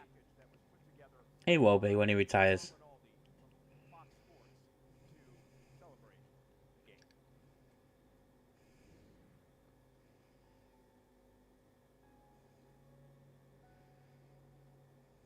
The game. That damn good.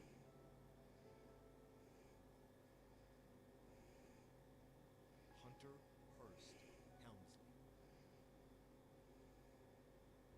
Different identities, the varied stages. But for Paul Triple H Levesque, there have been three constants through the journey. Passion. There is nobody that eats, sleeps, or breathes This business more than me. persistence. That's not good. Triple H barely able to stand. Purpose. Welcome to WrestleMania! Started with passion. A bodybuilding phenom who was Mr. Teenage. Yeah, I know what you mean. Paul was prodigiously strong when he started training with the great Killer Kowalski. The first bump I ever took in a wrestling ring, I fell in love with it. That spark would only spread as Paul built a career that would take him through. Have fun doing room 2. I am Jean-Paul Levesque. And Ah, you ready? There you go. Oh, let me get me. Hang on a minute.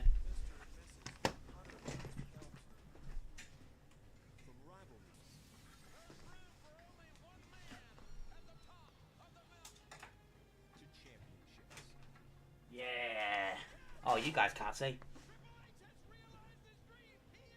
I am the game.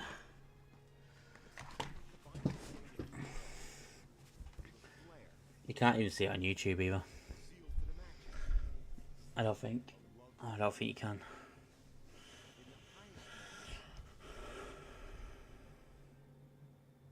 And the hardest. That's when he showed persistence.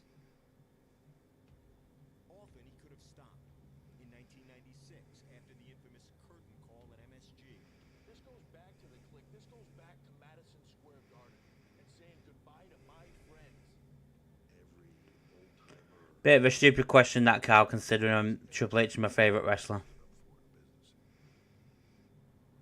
Passed over and punished for doing what no one had done before. I was supposed to go from winning King of the Ring into a huge program with Shawn Michaels for the WWE Championship. That's gone. He came back, even bigger. You guys talk about being students of the game. I am the fucking game, JR. He could have quit in 2001 after tearing his quad in a tag team match. Planted my leg as I hit him and it just popped. You know, couldn't really stand by and finish the match. Finish the match. Yeah, probably wasn't the smartest thing in the world to do, but Impossibly in just 8 months, he was back. Can't get this camera right, man, every time. Left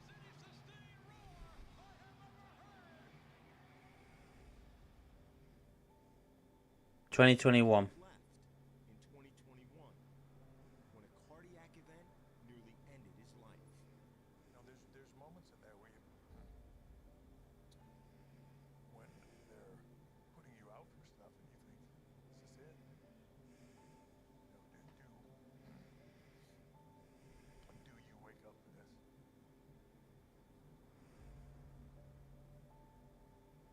Cole would leave the ring, but never leave the game.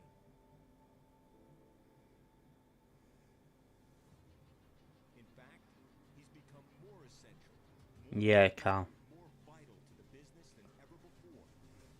That brings us to purpose. I didn't get in this business to be rich. I didn't get in it for any other reason. I just want to be great. That's always been there. As a superstar who would start his day in production meetings, a headliner who was building the NXT franchise for the future. You guys are changing the way people look at women athletes. It's awesome that it's happening here. A brand name that wanted to build stories beyond his own. A legend that believed he would and could lift WWE into an even higher realm. Crafting another evolution. Creating another generation of memories. You see, in this industry, just like in life, everything evolves. That's what Paul Levesque has done, because that's who he is.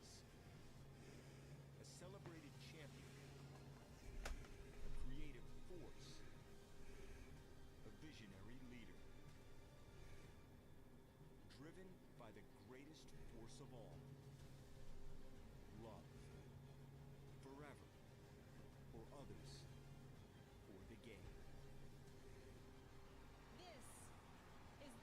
His last match, did he win? No, I believe Randy won.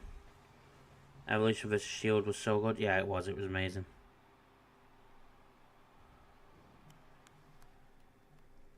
And indeed it is, as Stephanie said, the Paul Levesque era. Triple H will be out here in just a few moments to be inducted into the Hall of Fame. Wait, so he's not even the headliner? Lovely wife, children, of course, his mother-in-law as well. Also here tonight is a legendary manager, Hall of Famer in his own right. Jimmy Hart is here at the Hall of Fame. And I bring Jimmy up because Jimmy put together one of the most powerful and Oh, okay. I was kicking off then. history of WWE.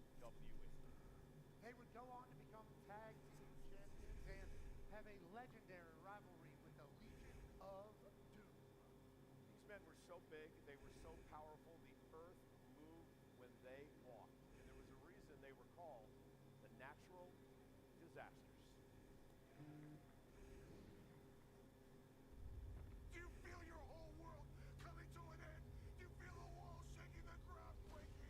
What happens when you combine two of Earth's most devastating forces? They're gonna feel the typhoon splash and the earthquake. You get a disaster of truly epic proportions.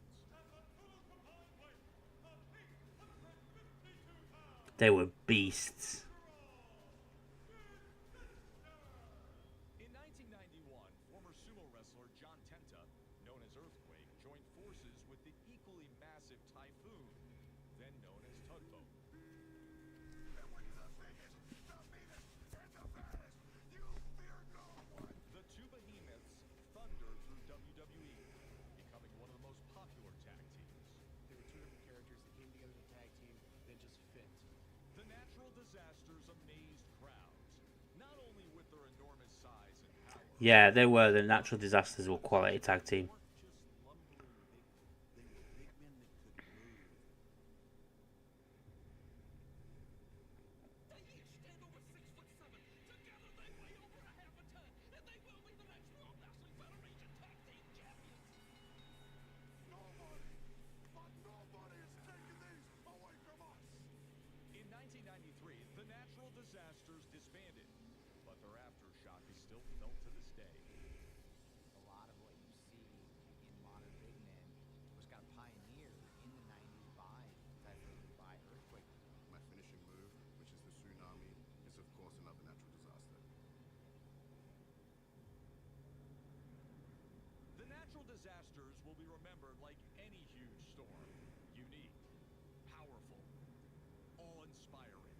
I wish there were more teams like the Natural Disasters. Yeah, me too. The legacy the Natural Disasters leave behind is one of, I want some more of that. Hopefully they inspire the next generation. Natural disasters rule. How about that? WWE is proud to induct Earthquake and Typhoon, the natural disasters, into the And the closest thing we got to Natural Disasters is War Raiders. WWE Hall of Fame. Please help us welcoming Typhoon Fred Ottman, his son Berkeley Ottman, dog, I must add, and for the late John Tenta, his wife Josephine, his grandson Joe, his daughter Joanna Tenta, and his son John Tenta Jr.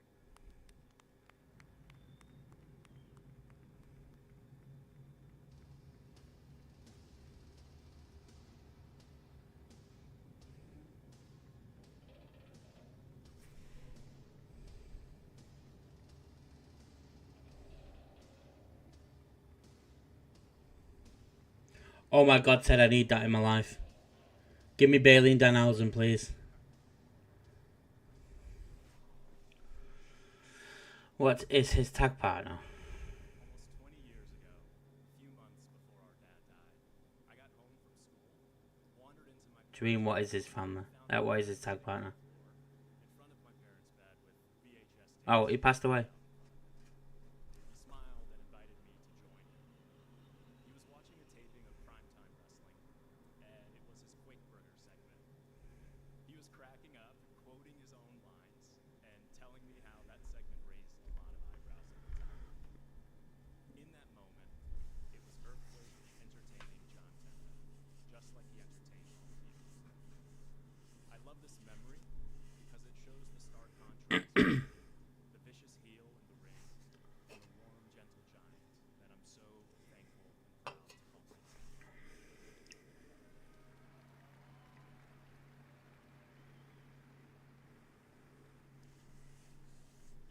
I also share this memory because at the time it was bittersweet. I assumed my dad was reflecting about his life nearing its end. 20 years later, I'm sure that was certainly part of it, but I also see a person with an unbelievably full life to look back on and reflect on. He was able to know that he'd achieved his life's dream. Thank you, first and foremost, to the fans who made that dream come true.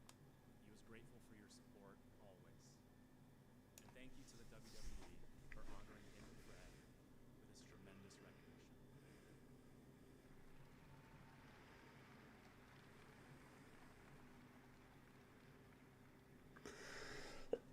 admired my dad for being unapologetically himself. He was dependable and worked hard, but he was also silly and passionate and didn't take himself too seriously.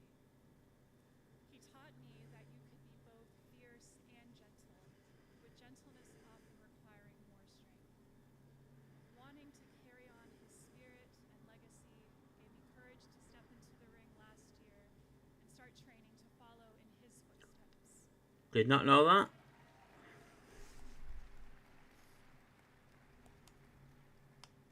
My dad once said he wanted to be remembered as a pretty good heel who played his part well. Now, because of his work with Uncle Fred, he will also be remembered as a pretty good babyface. Uncle Fred, thank you for being such a wonderful friend to our father, for bringing to life so many moments together in the ring, and for bringing so much The guy on the right looks like my goat Luke Littler. I still have an image in my mind from years ago. A little bit. My father laughing like two men half your age and size on the Dumbo ride at Disney World.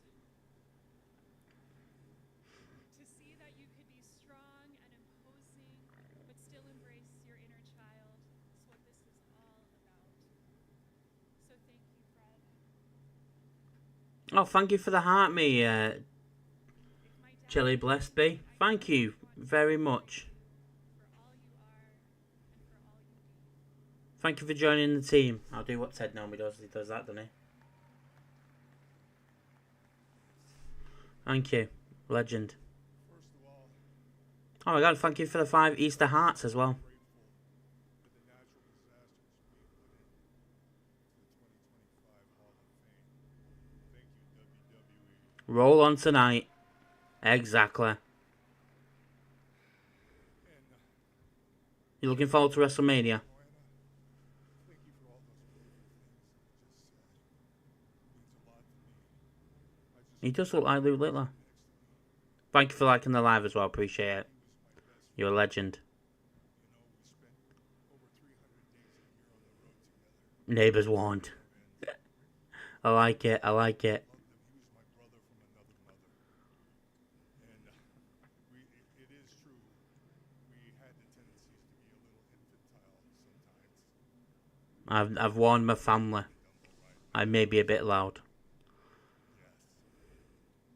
But I had wrote some things here to let you know more. I've been in on my other account that has my face on it. What's your other account? Came to me, they go, You following us as well? Have you been in before? Hulk Hogan. And I went to TV after just doing a photo shoot on tugboats. Oh, you just said you've been in on your other account, so you do. There, and I got they want to see you in the office. I'm like,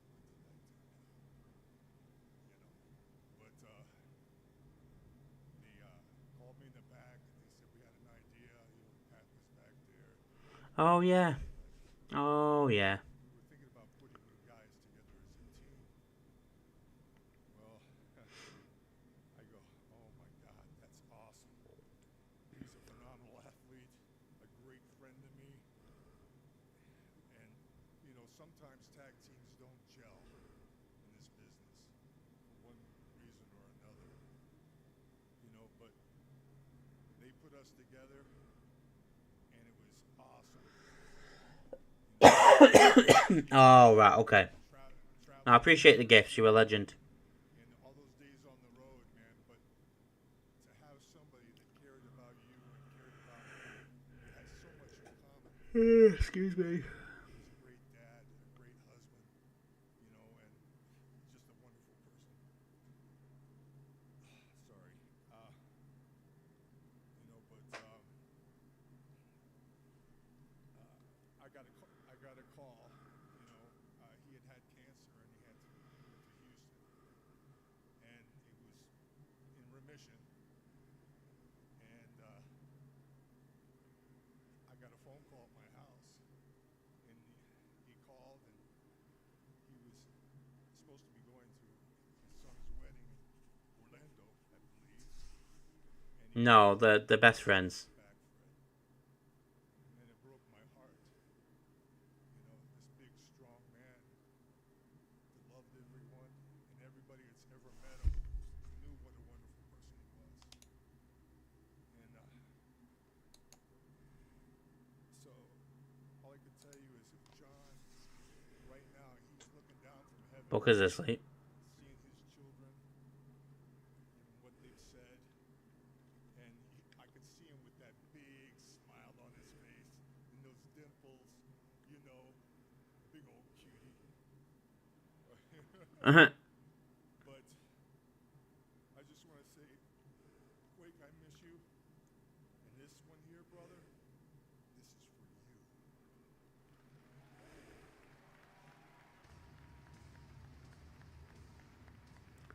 you. Likes that. I like that. Short, sweet, nice.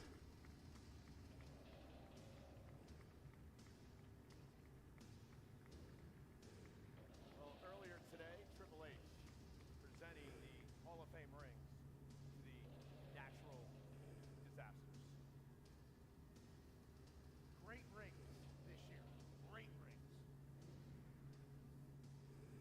Ladies and gentlemen, we have a new moment, the immortal moment that is going to be presented this year. One of the men involved in this is Stone Cold Steve Austin. And Pat, our WWE social media team put together what they believe were some of the top stunners in the history of Stone Cold's career. Let's take a look. Love that. This was not us. This was a social team. Xavier Woods. Oh, this was sick. Dancing. Ow! Snap a neck. Change a life. How about the Rock? Wait. Rock was always a good seller of the stunner. Hey, yo. Scott Hall can get one. How about Kevin Nash? Still 6'10" somehow after getting stunned. HBK. NXT starts in 20 minutes. Go ahead. Best stunner of all time, ladies and gentlemen. I don't know about That was a good one. I know. Are you okay? Once you get your face busted by Steve, you chug down a Steve Roger and a hoop to ease the pain. The move that brought the world to its feet. I'm tired, but I'm alright. I'll play Repo with you on Monday if you want. Monday will probably be the best. You'll probably get me. This is the inaugural immortal moment. Monday? Or maybe tomorrow, actually. WWE Hall of Fame. WrestleMania 13 in Chicago. No disqualification. I thought you Match. did. Stone Cold Steve Austin versus Bret the Hitman Hart.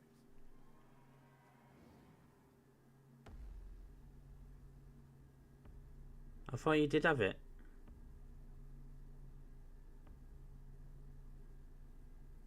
Rivals is good. Marvel Rivals is quality. Bret Hart was the man. He was the best guy in the WWE at the time. Ah, okay.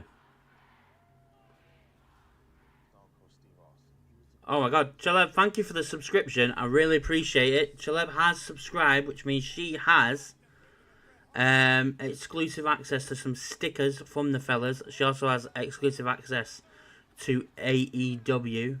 If you get onto the Discord, if you want to watch AEW, you have to be subscribed. When we're ready, we're gonna do it on Discord for you. Thank you for the subscription. I absolutely appreciate it. Yeah, man. Love it. Love it. Thank you very much. Legend. people on the edge of their chair to see what happens next, and the story couldn't have been any better told than it was on that night at WrestleMania 30. I'm tuned into the crowd, and so we've got them hooked right from the get-go. What's everyone's thoughts on iconic moments in the Hall of Fame? I don't mind it.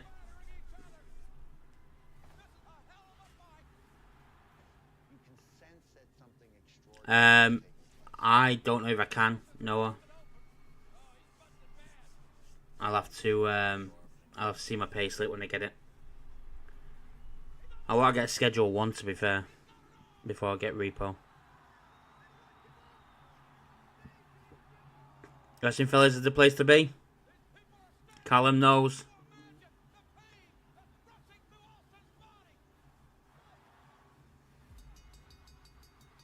Yeah, I need to get it. I need the money to get it, though. The beauty of WrestleMania 13. It changed the business forever. Little did I know that this was It's up to you, know. I'm not gonna make you. I'm not gonna make you do anything you want to do. I'd really appreciate it if you did, but if you don't, it's all good. Give me a sec. And Stone Cold Steve Austin for their extraordinary WrestleMania 13 battle. A WWE immortal moment.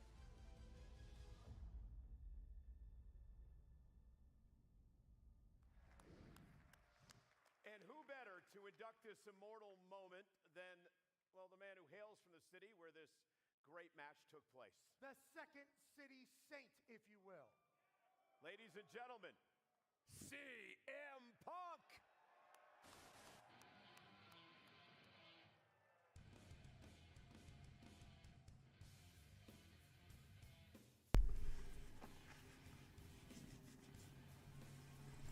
Okay, it's up to you. Have a blessed day. I'll see you later with the snacks. Yeah, see you later. Thank you for the subscription as well. We'll be back on at 6 for NXT. So they've given me 2 minutes to talk about the 2 greatest generational superstar elite workers this business has ever seen. And their magnum opus they give us at WrestleMania 13. Now I could talk about each of these gentlemen for 2 hours plus. I could talk about that match for another 5. But you guys don't want to hear from me tonight. You want to hear from Steve Austin and Bret Hart. I think as human beings, as performers, as artists, we speak in absolutes and hyperbole to all. Everyone's thoughts on. Oh shit. Worst wrestler I've ever seen. You hear it all the time. This is the greatest match I've ever seen. I think the hyperbole and the absolutes should be reserved for these 2 men in this match. It is the greatest match in WrestleMania history. Yes, Steve, not Brett.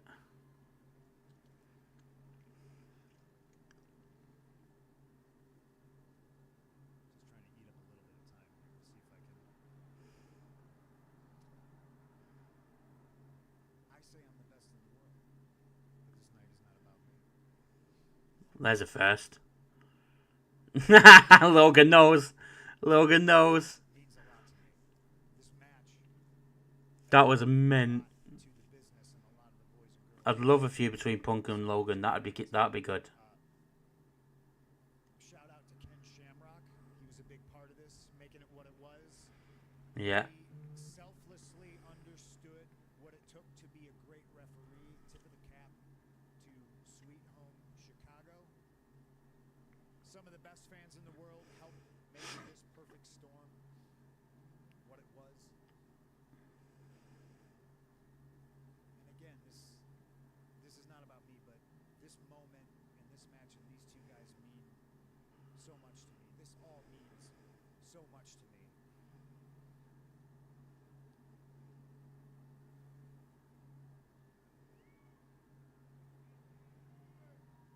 Because all I've ever tried to do is walk in the shadow of giants.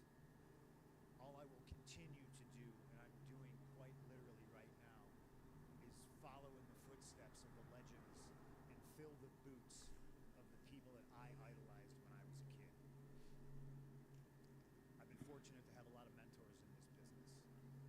Some of them aren't here with us anymore. Harley's gone. Eddie's not with us. Terry isn't here anymore. Roddy has passed on. I think it's important to say how grateful I am and thankful I'm here today. Thankful that Brett and Steve are here so we can all tell them how much they mean to us, to thank them, to give them their flowers because they so desperately deserve it. It was an iconic match, I can't lie. So please join me in giving the flowers and showing love to 2 of the greatest superstars of all time. My mentors, my idols, my friends, Stone Cold Steve Austin and Bret the Hitman Hart. Ken Shamrock should be up there with him as well.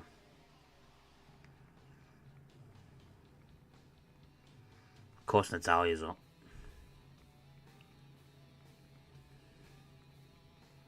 Someone took him out beforehand, thank God. Sorry, Bret Hart fans.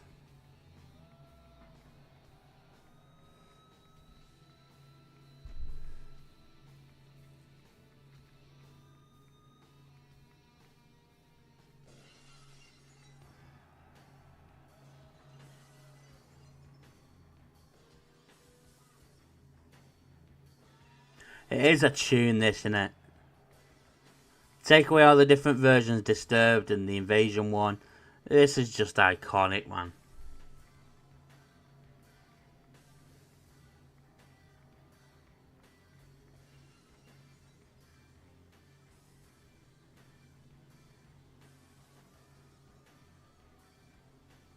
Bit of a shit throw for you. What? They could have put a ring with 2 Funko Pops in it. Do you know what I mean?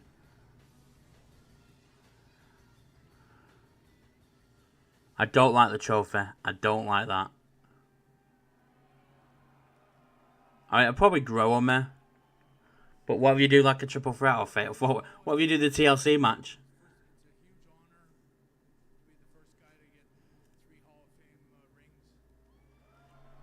Well, cut it off. I always, you know, from the night that I had this match, I knew when I was in the dressing room after, it was like, I think that was my greatest match. It was such a great moment for me. It was something that I could feel it the second it happened, and I just knew that this might be the greatest match of all time, might be the greatest match I ever had. He is getting on Bret, isn't he? There's a famous French painter that once said, his name's George Braque, he once said, art is a wound turned to light. And for me, I've always thought that was the perfect statement about this match. And for me, Steve doesn't look like he ages.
Over.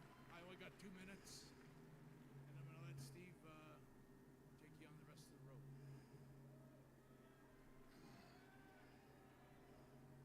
Man, I've talked about this match so much. You come out here and blow smoke up Brett's ass and my ass. It just seems like but hey, that's the gig.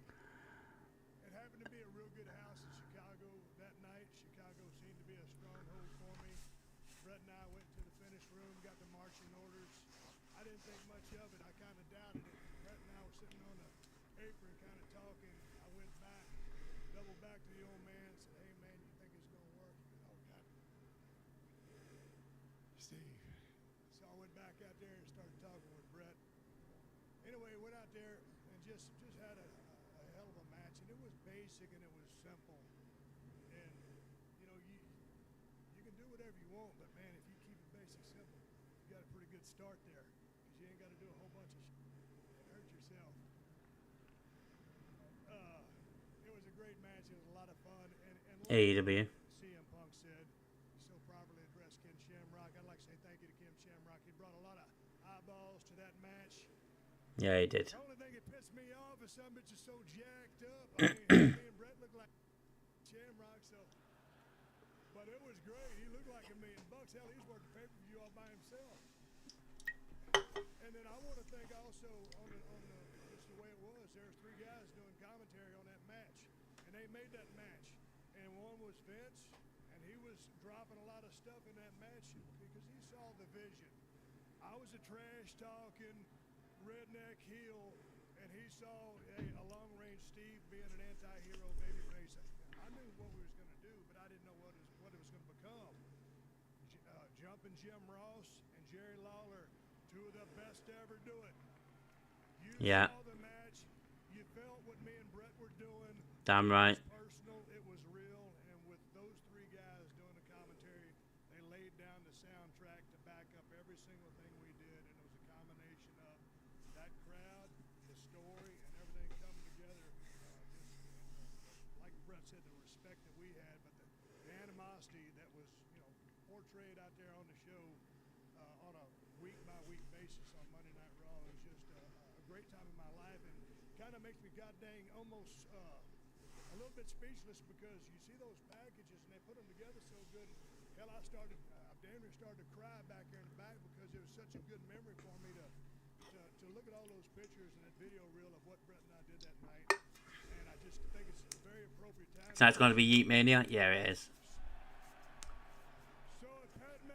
Would bring some beer, I sure would appreciate it because I'm about to start crying and I might get a hangover tonight and I'll look like that damn thing right there that they made for us.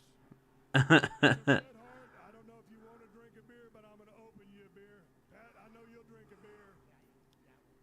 Brett, Pat will. You took me under your wing when I came into the company. You showed me the way. You helped me out. You knew that we could make money. We did. If it wasn't for Bret Hart, Stone Cold Steve Austin wouldn't be sitting here.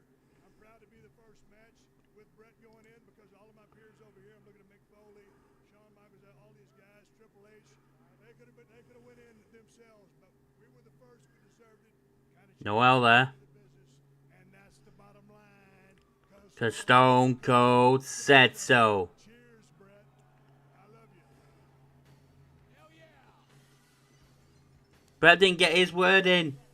What a shame.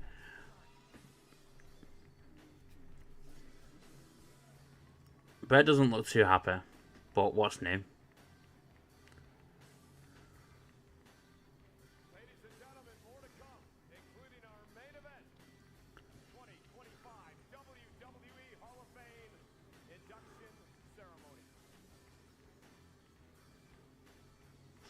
Trophy's not bad. I'm complaining for the fun of it there. Oh. Ted, we're skipping.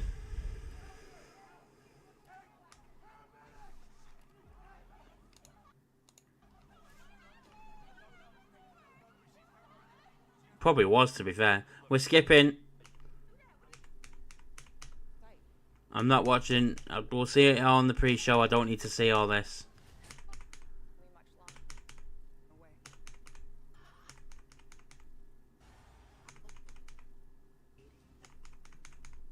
And Sunday, taking a look at the schedule for East Coast, 1 o'clock, 4 o'clock. Blue for the WC Award. Nearly 8 years by Bruno Sammartino. 1 hour 46. 48.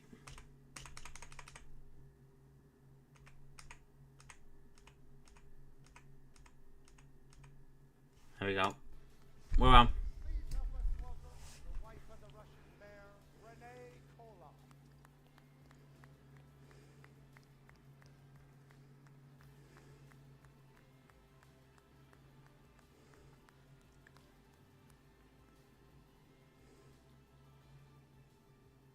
Ladies and gentlemen, there is no doubt he's a man we are here to celebrate. Have we got a pre-show? My career. I've known him for 28 years. Because it's on this it still says there's an hour and 20. To now being my boss Something like that. and a real good friend. I know Pat, how much Triple H means to you. He got me suspended in middle school and in high school because I was saying things that had 2 words in them with hand gestures. Probably because she's struggling, mate. chance to meet him and the person that he is, and the leadership, and the inspiration, and the trailblazer, and I think everybody that has got a chance to work alongside of him would say the same thing. Just an absolute beauty of a human who is crushing his current role in an impossible situation.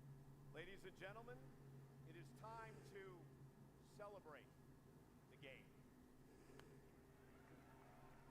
Here we go. I apologise in advance if I cry. And it's got Metallica in the background, man. Top 3 bands ever. Grew up, watched something, thought it was the greatest thing he ever saw, and said, I want to do that. Said, I'm going to do whatever it takes to be really good at this. A true student of the game. Desire, work ethic, professionalism, and a true love of the business. His goal is to I love this song so much. and it shows when he steps in the ring, shows when he puts on a suit.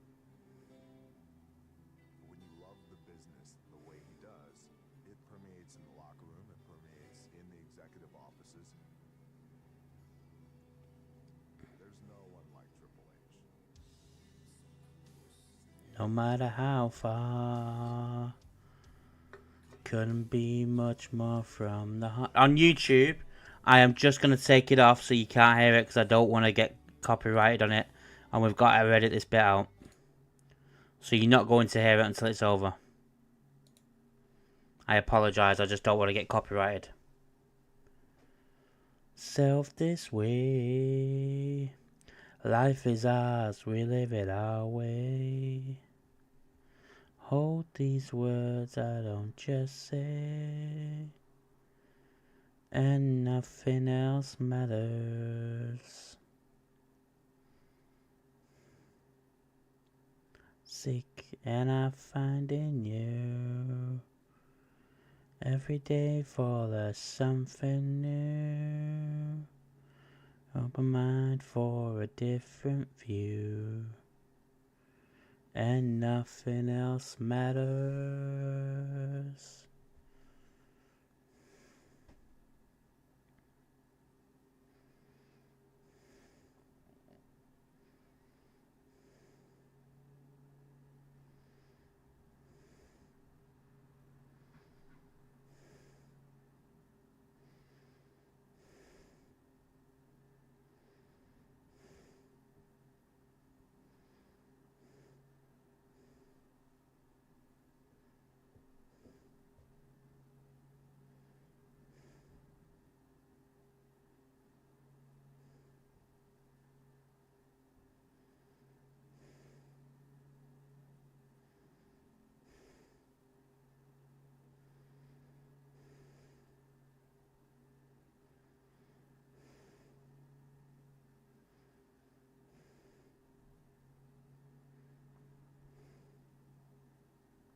I'm doing quite well, to be honest with you.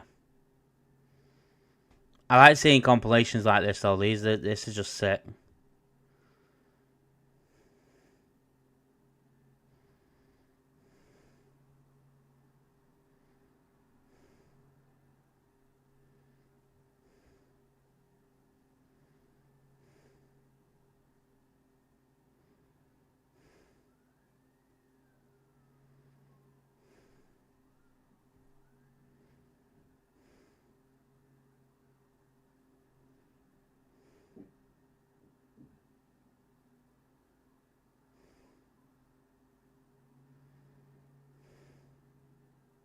Dusty, man. That nearly got me then. That nearly got me.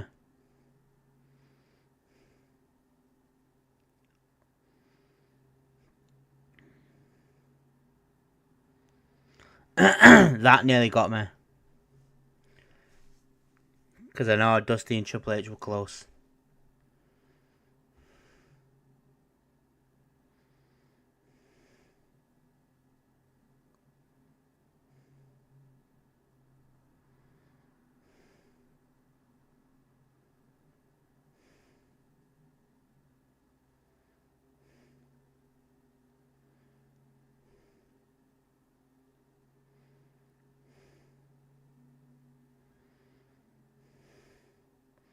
Forgot he did that film.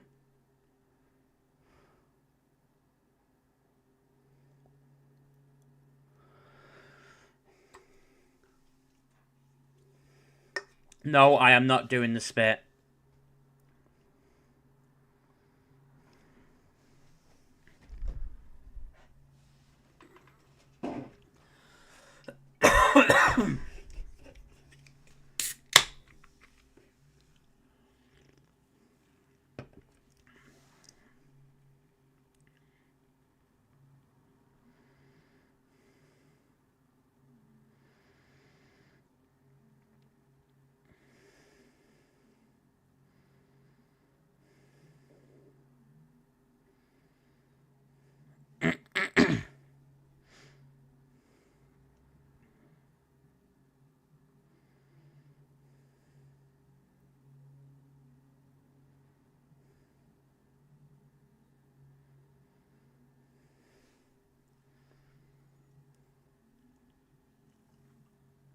My goal.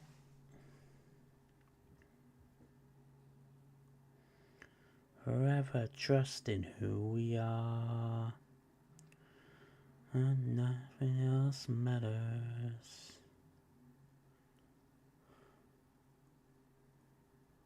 That was cool. I did well there. Nearly cried at the Dusty Rhodes bit. There's time yet though. Steph's gone.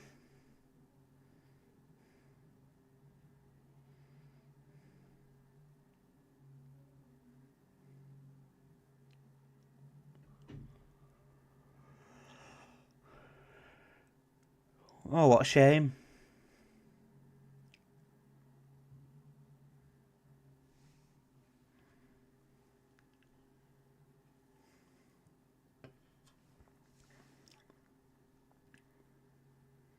JB, thank you for the heart, me man.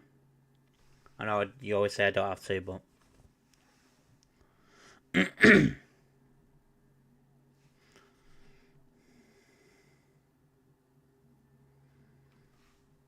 again, YouTube, I'll get this back on once Shawn Michaels comes out.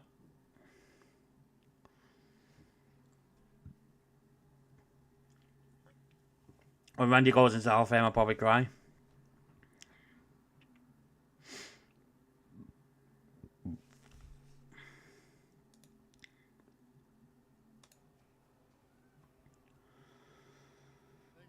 There you go. First of all, before we get started, I hope everybody's enjoying this year, 2025. The 2025 Hall of Fame.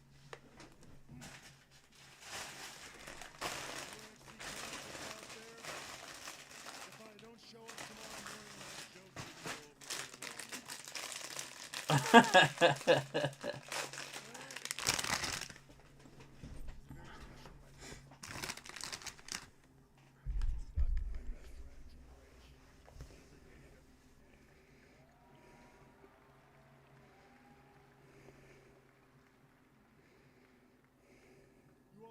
Video package, the WWE Universe sees him for who he is. The game, the King of Kings, the 14-time world champion. Dickhead. Absolute knobhead. The biggest names in WWE history. The Rock, John Cena, Steve Austin, Roman Reigns, CM Punk, and the list goes on and on. I know. I'm a bit biased because I'm his best friend. But I was there in the beginning. Me and some other boys you might have heard of called the Click.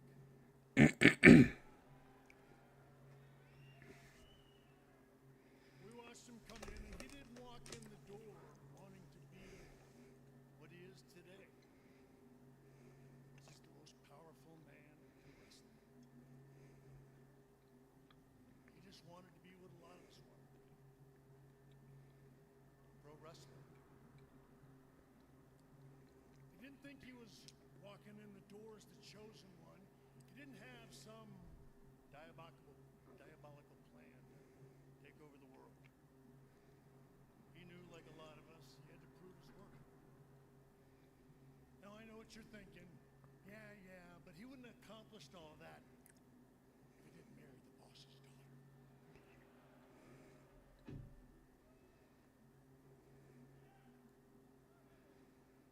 You're wrong. What he did was fall in love with a beautiful woman who fell in love with him. And the list of accomplishments, I assure you, would not have changed a bit. They would have stayed the same no matter what, because he was willing to outwork everyone else. Because that's simply who he is.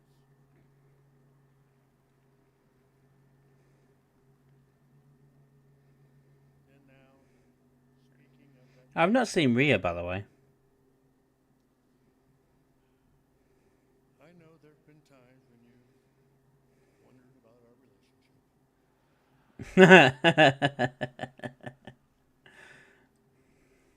And I'm not gonna lie to you. My wife wondered as well.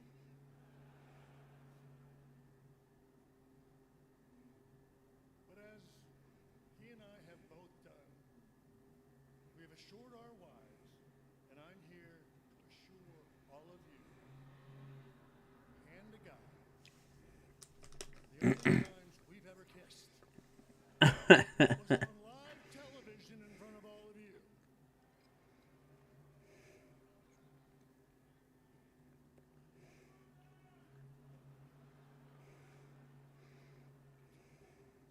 That's the truth, Steph, and I'm sticking to it, I promise. Hunter does everything What idiot shouting one more time? with a sincere, genuine intent. Strawberries and cream. I always get the strawberries and cream ones. They're mine and my mum's favourites. To raising a family of his own. To making a genuine friendship. A bunch of crazy dudes. Yeah, you said before, mate. Lasted for 30 years. And trust me, when it comes to me,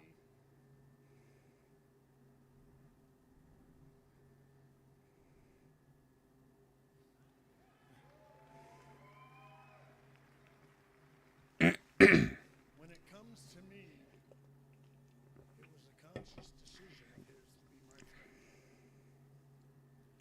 Now look, I like to think you learned a lot from me. The do's and the don'ts. Especially the don'ts.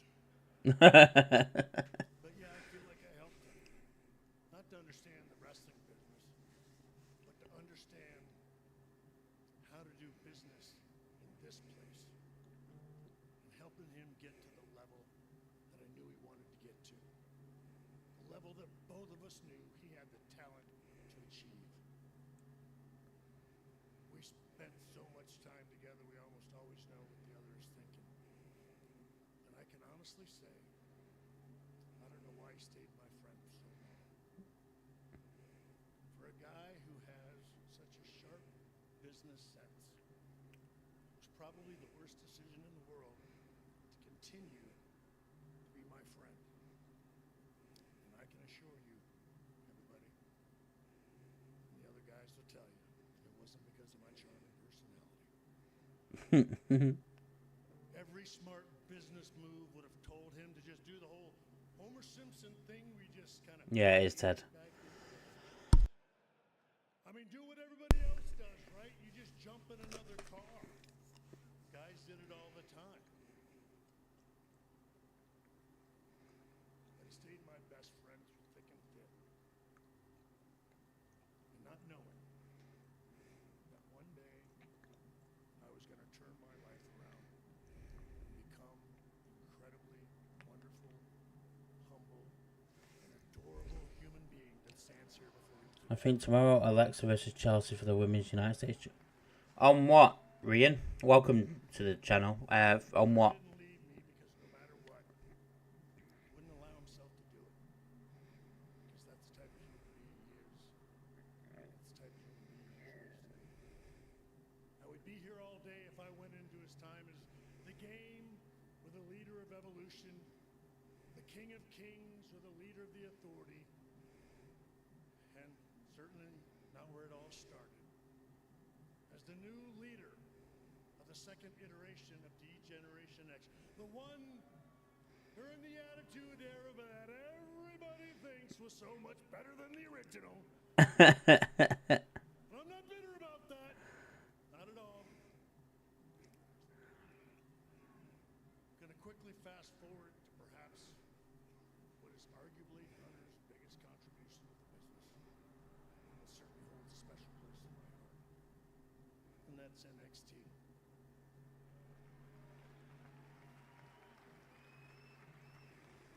When the clique was riding around in the car, we used to share stories about our love and passion for the business.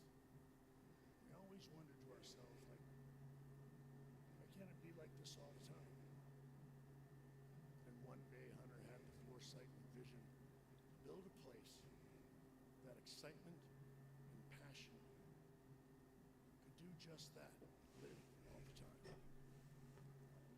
Hunter had the ability to see the future of what the WWE could be. Everybody's always said, you know, you can't just build a WWE superstar. One day, if I know him like I know him, he said to himself, why the hell not? So he created an environment where you could create just that. Where you didn't have to grow up loving this like we did. But if you could be around it 24/7, and if we could find that, if that was in you, we would bring it out of you and then we would snatch it up. You old good girl. See, You alright, Ted? 13 years later, and here we are. We're WrestleMania. That card is damn near all NXT alumni. Oh, okay. Every friendship has its ebbs and flows, its ups and downs, just like ours. But we're still as solid as ever. Yeah, man, no worries. It all started with a phone call about making an NXT. Why don't you just swing on by? See what you think. And what started out at 2 hours a day, 3 days a week, has literally turned into a non-stop 24/7 grind, day in, day out, that virtually never ends.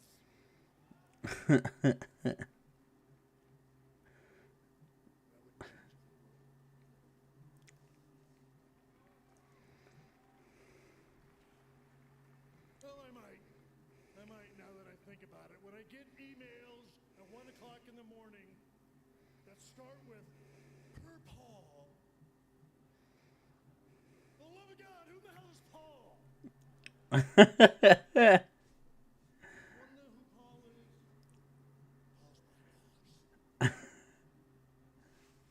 Paul, my boss, sure as hell ought to know not to be emailing me at 1 o'clock in the morning when he knows I go to bed at 9. I'm telling you this much, Paul I work for is big, huge.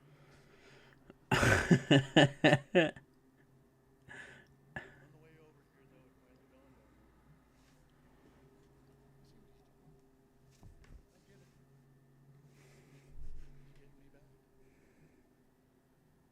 He's getting me back for everything that I did to him in the 90s. You think the reign of terror from 2002 to 2005 was something? You ought to try working for the dude.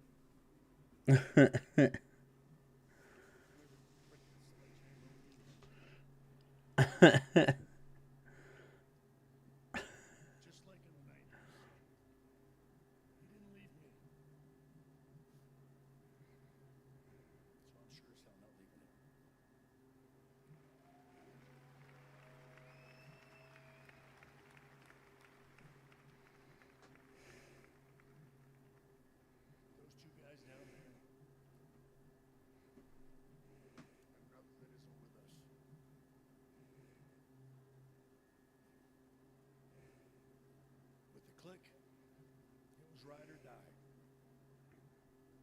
very beginning. Nothing was ever change that. Hunter is the guy that can take the WWE into the future.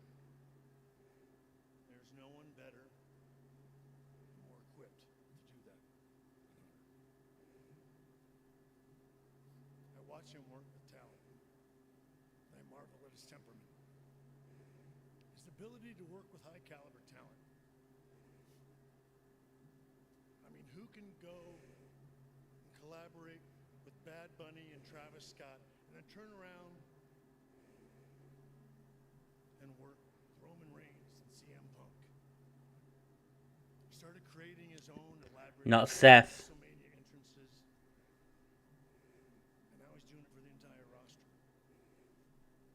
He has an incredibly unique way of managing the corporate and the business side, and yet still does it without losing his love of what happens inside that ring. People and talent, they feel more confident when Triple H at the helm, because he can keep the integrity. So why are they bringing Bianca at Hall of Fame when she took a picture with the Bella Twins? It's getting forced now.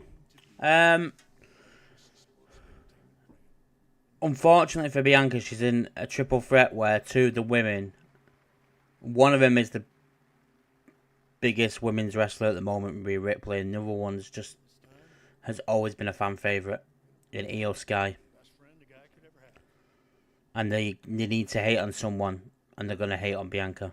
I don't agree with it.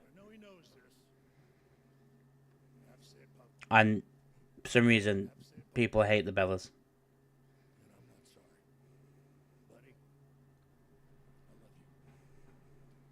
Please welcome the newest member of the 2025 WWE Hall of Fame. My goal.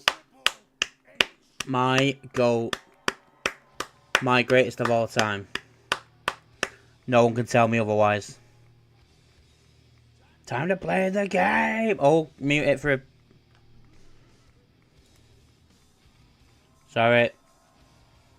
Sorry for people on YouTube. We just can't get copyrighted.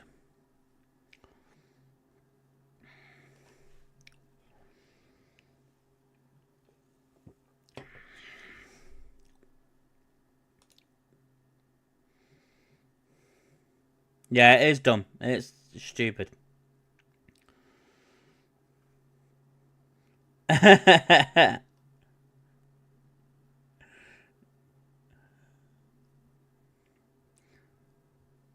Triple H just kissed Sean.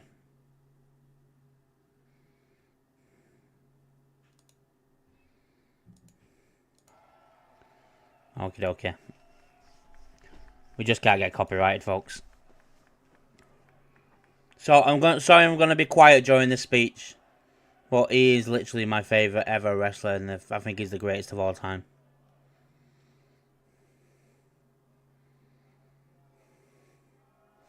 Can never get this right though.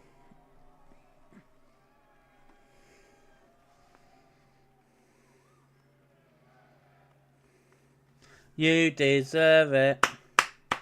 You deserve it.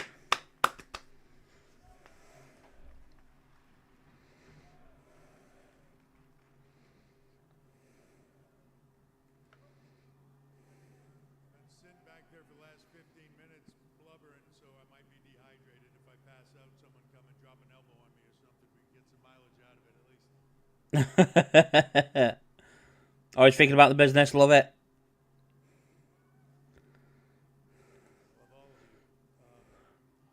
It doesn't get any better than having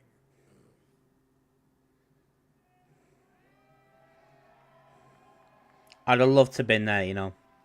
For Triple H, I would have loved to have been there. when I get choked up, we might be here for a while. They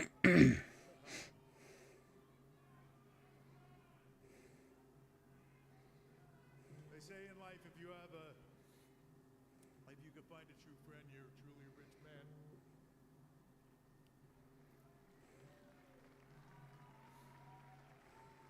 He makes me a billion. He's gonna get me going here.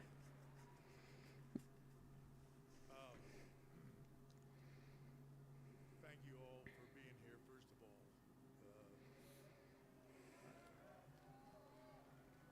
I wanna mention just off the top, first of all, Motorhead. That song to me just never gets old. Yes. Let me. His sound and his friendship, and I could never repay him for that.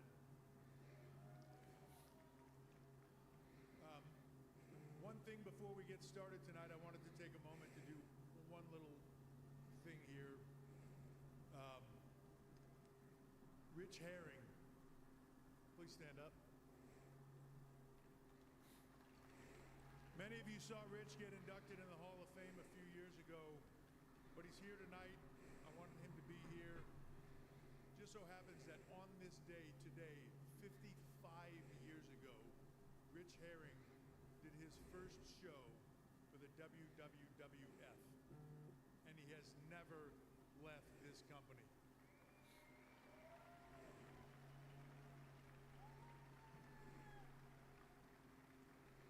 Wow. He was here through thick and thin, and as I would learn to know him, I would start to call him the Wolf, like in Pulp Fiction. Because it's really bad. If something was really messed up and you didn't know what to do, I would just call the Wolf and he would fix it. Thank you, Rich, for all your years. For being here. You are the man. Thank you.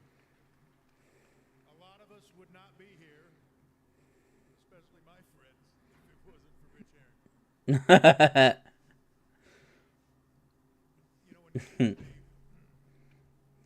Nick first sprang this on me, we were doing a town hall, and out would walk Shawn Michaels and The Undertaker, and I was thinking to myself, like, probably should have read this format better before we came out here, because I didn't know these guys were coming out, and I had no idea what they were doing. Since that moment, I've been trying to think about how do I talk about this, and I still don't know how. See you later, Carl. Everybody has their version of these speeches. Some are short, some are long, some past years are still going right now. Mr. T is somewhere. He loves his mom, and he's just going home with the finale of that speech. But I get it now. This is by far one of the hardest things to put together. The deeper I dug into it, the harder it got. And I realized that as I went through this, it wasn't about me. It was about the people that got me here. At the end of the day, I'm just a kid from New Hampshire that at 5 or 6 years old was sitting on my dad's lap, saw Chief Jay Strongbow, and I never looked back. It was all I ever wanted to do. It was all I ever wanted to be.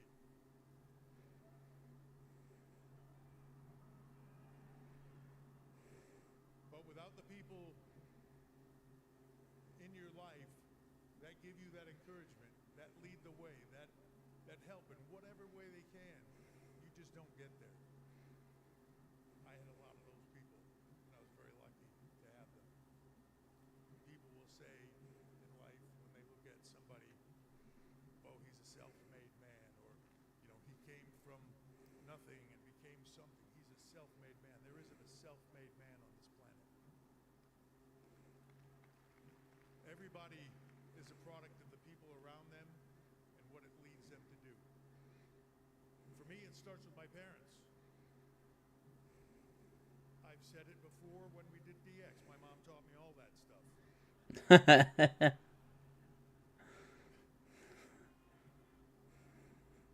Yeah, she'll tell you to suck it. Just wait.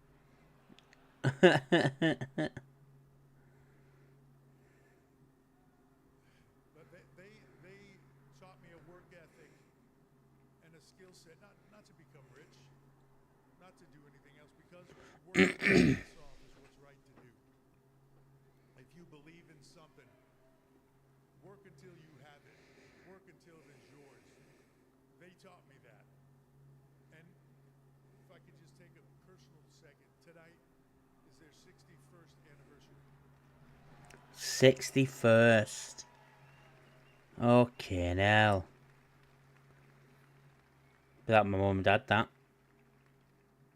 My sister Lynn is here, always supportive, always believing in me. She's 4 years older than me. I can remember one time the kid same age as her beating the I went home and told her, and she proceeded to leave the house and beat the kid. So, always been there to have my back. She recently had a similar cardiac situation that I had.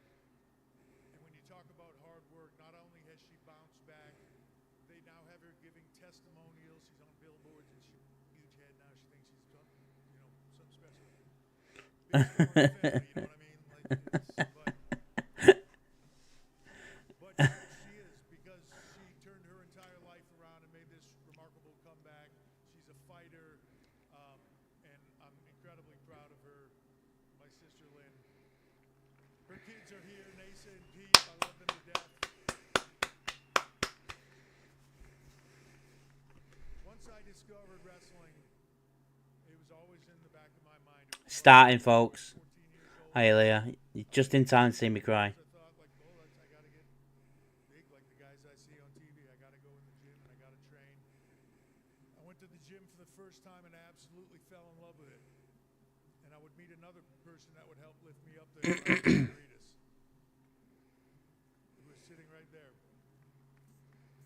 Friends for 40 years. He was my first training partner. He was jacked up, college kid. He saw this 14, 15-year-old, 6'1", 130-pound string bean kid that was probably like the gym mascot, and took me under his wing. How was work, Leah? That gym every day to help me achieve my goals, and I'm forever grateful for that. Sitting next to him is a good friend of mine, Mike Belanger, who years ago was Oh, so when this is over, I'll give you a bell. I asked him to come out here because 40 years ago I was a guy closing the gym where he would be there every night and I'd be wearing him out with stupid stories about how I was going to get in the wrestling business and take that world over, and he listened to all of it and Yeah. all of it and said, I'm gonna go for a kit, but I'll give you a call before I do. to do incredible things in your life when you have somebody that stands behind you, so thank you. I'm probably not, actually, considering we've got NXT soon. Discover Arnold Schwarzenegger. I'd watch a movie called Pumping Iron. I'd discover Arnold. I'd read a book that he wrote called Education of a Bodybuilder. I probably read it 1,000 times.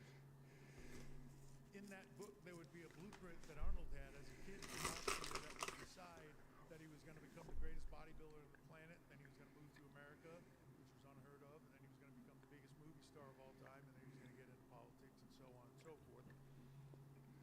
I read that book like it was a blueprint of how to get what you wanted out of life.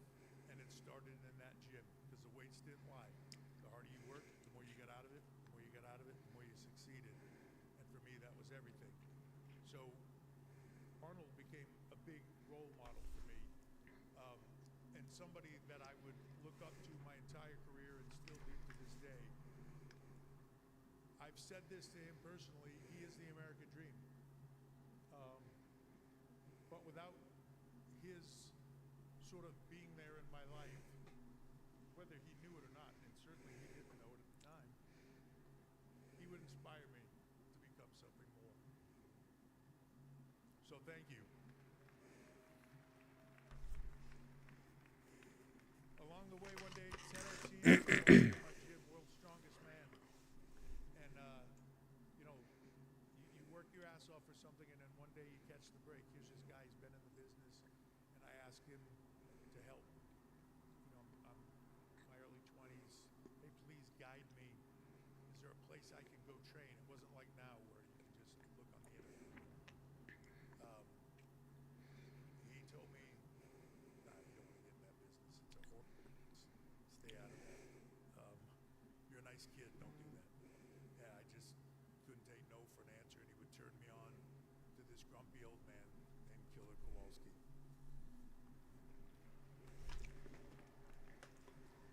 Kowalski, in his own unique way, in a no AC, no heat having boxing ring that was like concrete, would teach me in his own unique way. He would see something in me, and you know, after the first day I trained there, which to be honest felt like the most natural thing in my life, I left there thinking I'm supposed to do this. He said, it was on a Saturday, and he said, I'll see you tomorrow. And I said, I don't quite have the money to pay you to train me yet. I gotta figure out how I'm gonna get that. And I'll come back when I do. And he looked at me and said, no, come tomorrow. Pay me when you can, whatever you can. And I'm gonna teach you, and you're gonna be great, and you're gonna be a big star. And I never forgot it. He taught me things that I didn't even know he was teaching me, because most of the time I couldn't figure out what the hell he was saying. But I still hear myself saying a different version of those things to talent today, trying to get them to that level they're trying to aspire to be. I might not have known what he was telling me at the time, but they sunk in and helped get me to that next place. From there, I would go to WCW, and I see Eric Bischoff sitting right there. Hey, Eric Bischoff. Eric took a chance on a gun, geographically undesired. But he took a chance, and he gave me a job, and Eric, for that, I'm forever grateful.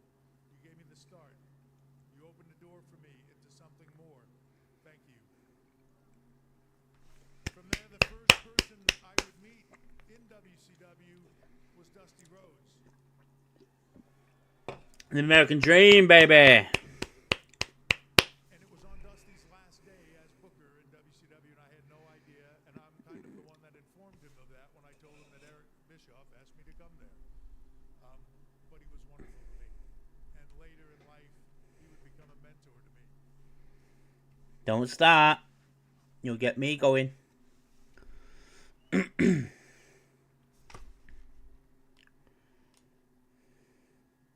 teach me a lot of things, including something I take with me to this day. Booking ain't easy, kid.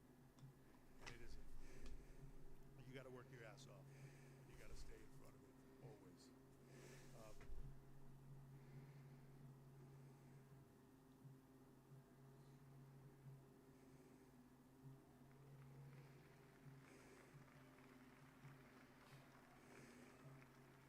Your dad meant the world to me. Don't. Don't, because I will. When I was there, people that would just give me words of encouragement, that meant the world to get me to that next level. Arn Anderson would walk up to me after my dark match and tell me, you just got yourself a job, kid. Way to go. And then later that night, he would say, when the show was over, hey, what are you doing? And I would say, I'm going back to my hotel. That's it. And he would say, no, you're not. You're coming out with us. I went out with Arn that night. Once he realized that I didn't drink or do drugs or anything else, I would go out with Arn a lot, since I could drive us home safely every night. And also, when he was in an unsafe environment for him, he would also make me go get him Popeye's chicken at all hours of the morning, which he would enjoy greatly. So it was a mutual relationship there. But I would learn an incredible amount from Arn Anderson, and I'm forever grateful. Harley Race, I would meet in WCW. Harley would walk up to me first day. I had said hello to him, he had said hello, and then a little while later would come up to me with a cigarette. I heard you trained with Kowalski. Yes, sir, yes, I did. And then he stared at me for an unreasonably long amount of time that I was very uncomfortable, and I wasn't sure if he was going to hit me. I really wasn't sure what was going to happen, and finally he just took another drag and said, he was the shit.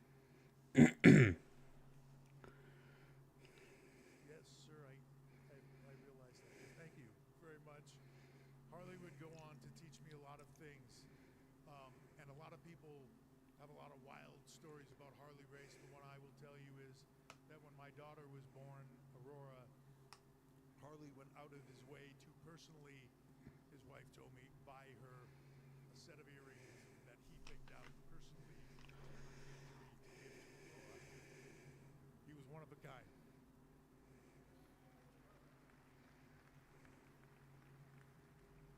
Guys in that time frame, and I'll just mention them briefly, that would give me a lot of encouragement, and I don't even know that they knew it. One was a guy named Stunning Steve Austin. He would pull me aside on a regular basis to give me little tidbits of, hey, when you're out there, try this, try that. He was one of the few guys in an environment that was really rough at the time that was actually giving and didn't need to be. And another guy I'm looking at directly right here is Mick Foley. Yes, McCool's. And Noel. Like Noel. Cactus Jack would pull me aside and little tidbits of advice and things to do and things to look forward to, and his kindness always was a wonderful thing, and it meant a lot to me. And later, and I'll talk about it later, but I hope you know how much you mean to me. Terry Taylor, who unfortunately earlier today had a little bit of a medical incident, so he's not here tonight. I wish he was. And hope. Oh, he is here. Jesus, can't stop you. Look, Terry Taylor was a guy that I worked with once. He looked at me and said, "How long you been working?" And I would gave him the standard lie that everybody put on their stuff at the time, 5 years. And he was like, "How long you really been working?" And I said, "I don't know, like a year and a half or something." I got to WCW pretty quickly. And he said, "Man, you fooled me." He said, "Well, look, WCW has a place called the Power Plant. I know you don't have to go, you're a contract guy, but I go there every day to train. If you want me to take you the rest of the way and you want to learn, I'll be there." I went to the Power Plant every single day to work out with Terry Taylor and Steve Regal.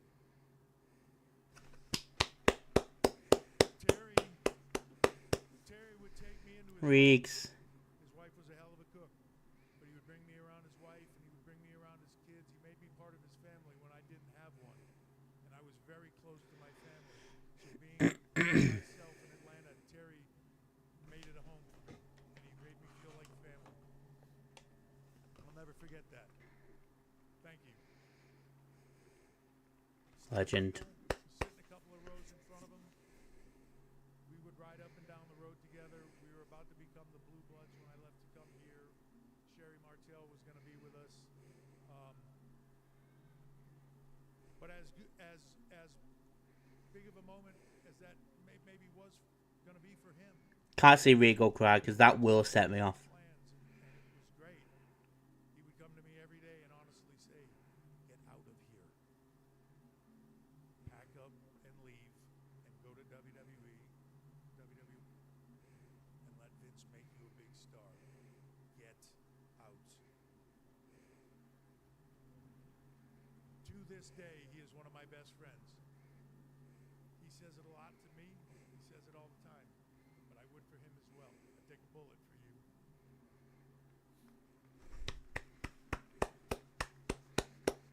Now I get to WWE. I leave there, and I come here. I don't know anyone. But one day, as I have tried to ride with a lot of people and realize, guys, where I want to be. A lot of guys in that time just wanted to get in the car, not talk about this business, just get to the next town, do your thing, go work out, whatever it is, and not think about work. That's all I wanted to think about. So after realizing a lot of these people to travel with aren't for me, I was in Boston at the airport getting a rental car, and I was just going to drive by myself to Portland, Maine. And this white sketchy van pulls up outside the window and starts honking the horn. And I think like some crazy person out there honking at me, and finally I see Kevin Nash head in the window. and he's waving at me. So I'm like, is Kevin Nash in line? Like, I'm finally getting to the front. I've been in this line forever. This isn't order by phone days.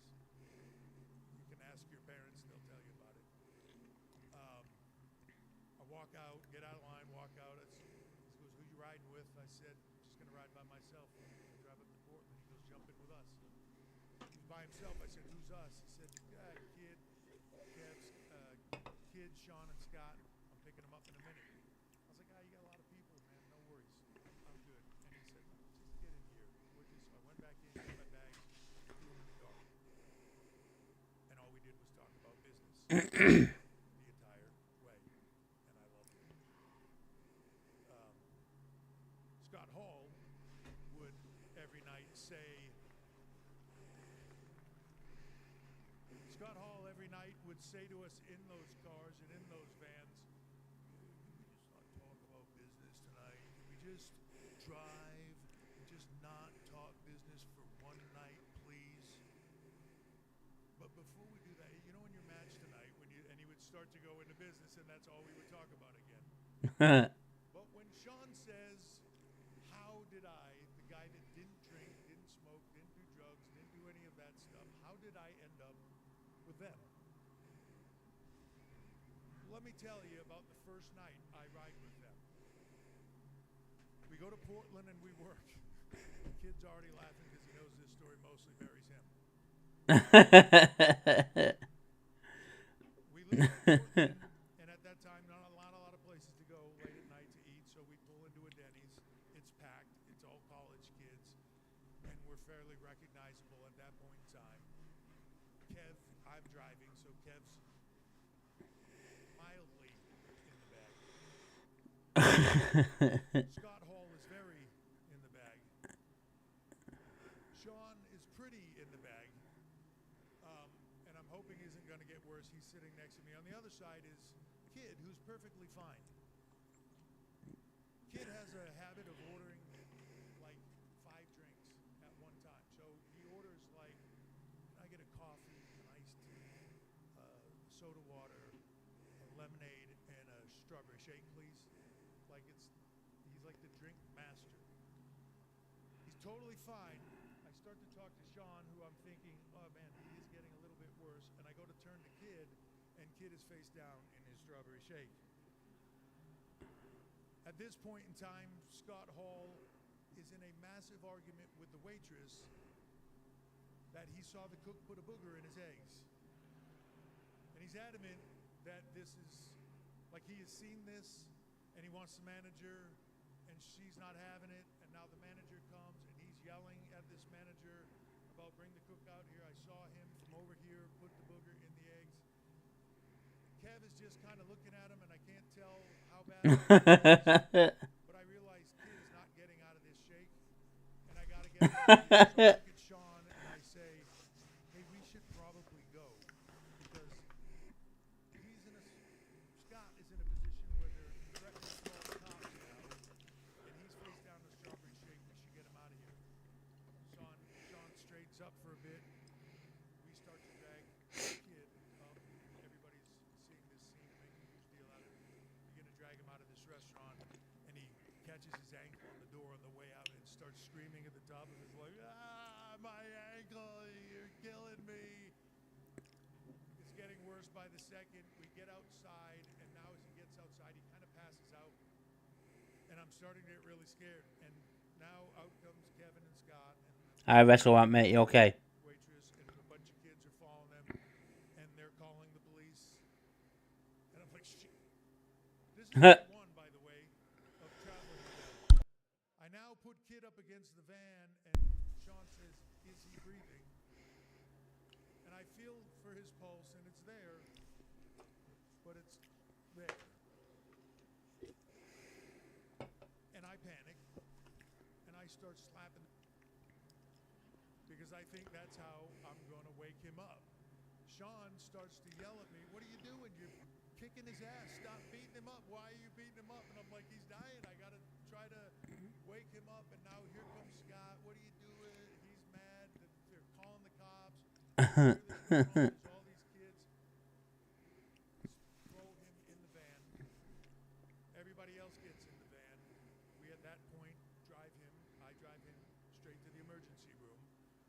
sit for hours until he begins to come out of this, and Kev leans forward and tells him, just deny service and they'll let us go, and that's what he does, and we drive back to the hotel. My nerves fried. We get in there, and I look at the clock. We have 1 hour before we have to be up and drive to the next town. And we get up, get in the van. Daytime out, the sun had come up, so now Kev was going to drive because that's how it worked. Kev in the afternoons, me at nighttime. We would establish this relationship over time. Kid would now come downstairs 15 minutes later than everybody else, like usual, get in the van and say, hey, thank you guys for saving my life last night. And for some reason, I loved it and thought, I'm going to ride with these guys all the time. For the life of me, I have no idea why, but thank you guys.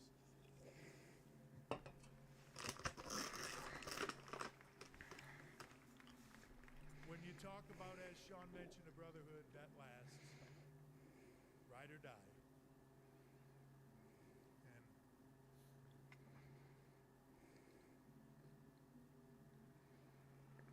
I think about Scott every day. Everybody had their strengths in that car. Kev saw the business like a movie. Completely like a movie. Thought big, giant, cinematic picture things and all this stuff. Kid was a measuring stick. If you could work with him, if you couldn't work with him, you were out. At some point, they would put everybody in the ring with him and see how well they did. If they rocked it with him, they were in. If they didn't, you were done. You couldn't go, and you got moved to the side. He was the measuring stick. Sean could put it all together like nobody else. You know, just got it all, was a Pat disciple, you know, could do all that stuff. But Scott had a way of simplifying everything. That he would just say something to you so simplistic that it would change your view of the business. Like he would say it, and you'd be like, yeah. That absolutely makes no sense. You're correct. He had this simplicity about him to the point where it was genius, and I learned, he's so underrated. I learned so much from Scott Hall. I don't even know how to say it. He also had a unique personality. One time on Raw, we had work done the night before, me ducking the discus punch, and he would catch me with the left. Decided to do it on TV, and he would proceed to knock me out cold on Monday Night Raw. I don't remember the end of the match. I was working with Scott. Kid ran out. I don't remember any of that. Next thing I remember was Kevin Nash picking me up and putting me in a folding chair, and Scott getting right in my face and saying, "You got a glass jaw, put," and walking off. He's one of a kind, and I miss him every day.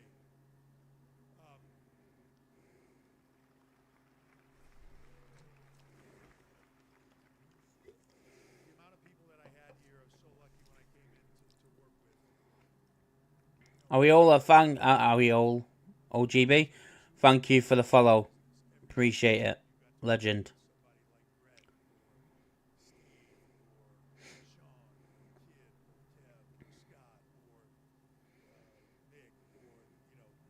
Various times, and this myself, the Bushwhackers, and everybody that you could learn from under the sun. It really was a melting pot of all these styles and abilities that I loved it. I'd work with somebody different every night and just soak it up. Sean and I would eventually form DX. At that point in time, we would meet Joni Lauer, China.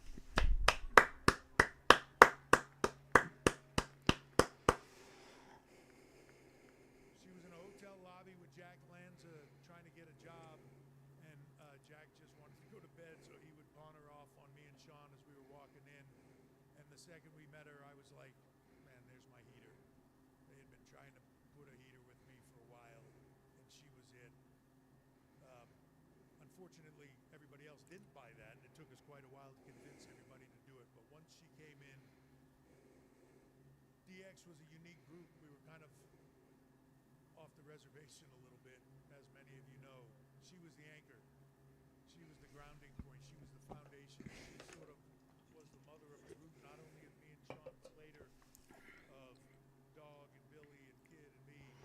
We probably would have imploded at some point if it wasn't for her. She would keep us grounded and really was the glue. And she forever changed this business. Yeah, she did. The women that we have now are incredible, and a lot of that springs out of her ability to do what she did and inspire generations. I'll be forever thankful to her for that. Damn straight. Put her in the Hall of Fame. Billy Kid, that second version of DX was probably the most fun I've ever had in this business. Brian James, I would ride with you and laugh so hard for 6 to 8 days straight.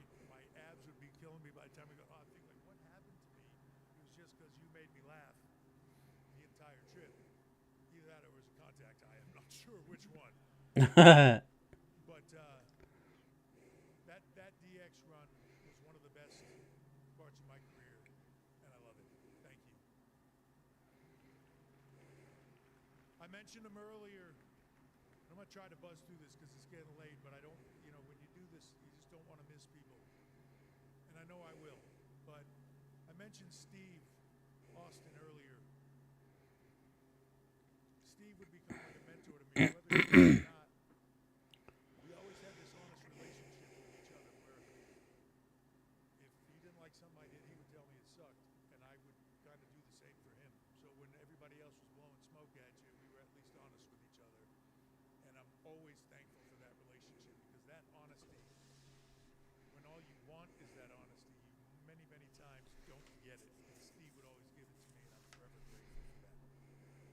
Mick, you gave me the gift of toughness. At a point in time in this business where everybody questioned, do I have it to go to that next level?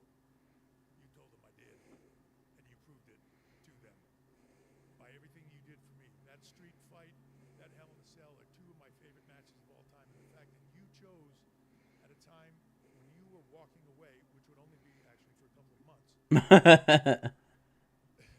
where you were having to walk away from the business, that you said, I'm going to do that with you, and I'm going to give you that. I'm going to give you that gift of my toughness, Cactus Jack's toughness. The moments that you and I created are embedded in me. I'll never forget them. Not just in the ring, but moments that we created. You walking down that ramp and switching shirts, and it being a magic moment for me, for you, for many people. One of my favorite opponents of all time, one of my favorite people of all time. Thank you very much for all of it. Pure attitude era, that. Pure attitude era. Randy Orton. And Dave Batista, I believe, is not here. I wish he was. I wanted him to be here. With Rick would stand by my side. I'm awake, mate. I'm awake. And I always, to me, Rick was my hero. Greatest of all time.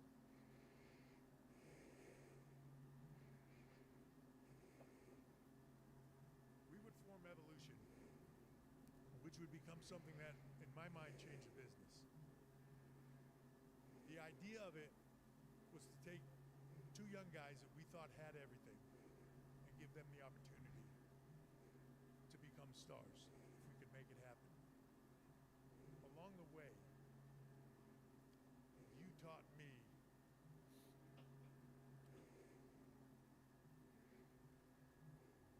me what it's like to give back. Do you mean wake up? I'm not asleep. I've just clapped Mick Foley.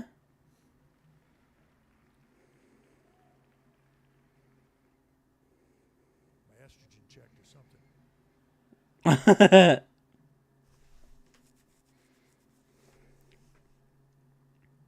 You taught me the gift of giving back because watching you and Dave do what you did, watching you and Dave overcome, watching you and Dave become Hi, Jeanette. Hope you're okay. watching you mature. Watching Dave become the movie star and go on to do the things, lead this Yeah, everyone go check out Jeanette Castillo, I believe. On YouTube. Obviously on TikTok you can't. Because we're live on TikTok as well.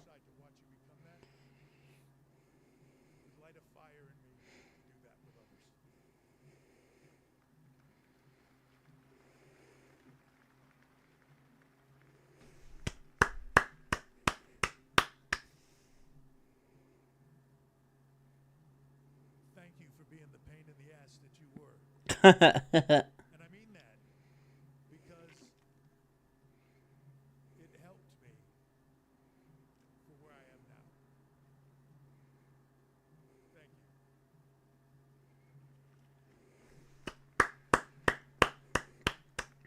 Along the way, I had a lot of injuries. Pretty much torn everything in my body at some point in time and then some.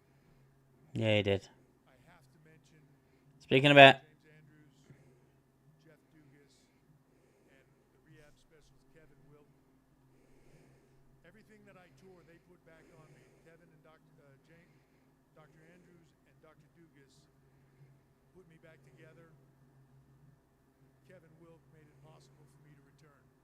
At times when they would tell me when I first tore my quad, you're probably never going to wrestle again. They wouldn't let that happen. So I owe them the world because it got me through the rest of my career. They put the pieces back together and taught me how to do the hard work to get to the next level.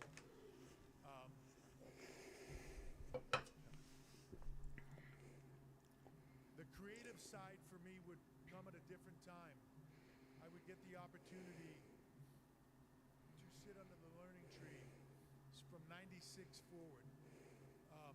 I got invited to start coming to production meetings. I didn't have to. I wasn't being paid to. I had to get there hours earlier than everybody else. But I loved it so much that that's all I wanted to do. I wanted to sit in that room and learn from these people.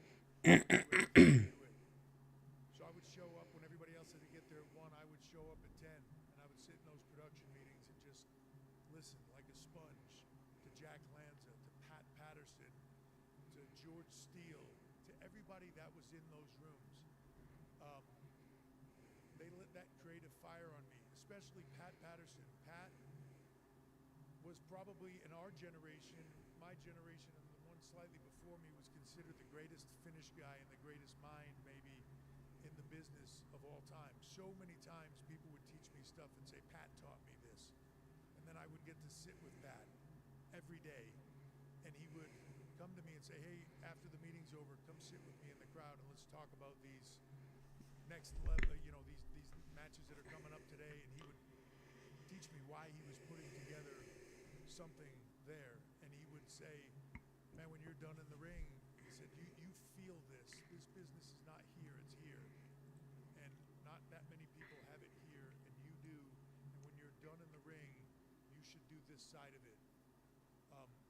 He was kind of, and I'll get to the other person in a little bit, but he was kind of one of the people that really encouraged me on the creative side of it, to get into that, to learn more about it, and to explore that. When that sort of led me to the opportunity to build a developmental system. The territories had gone away. We couldn't see the place where the next generation of talent was coming from. And their sort of desire to help me learn would allow me to get into opening up the Performance Center and building NXT. That was one of the most meaningful points in my career. I would sit, now separate from them, I would sit under the learning tree of Dusty Rhodes. And I would have him walk me through his version of booking and how things worked and his view of the business. And I learned an unbelievable amount from that man.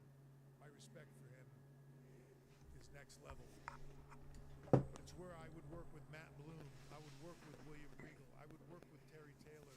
We would help to create the future. And when I look around here, Sean mentioned it about the next 2 days, and it's all pretty much damn near NXT. It is. And that is an incredible thing for me when I look around this room and see the people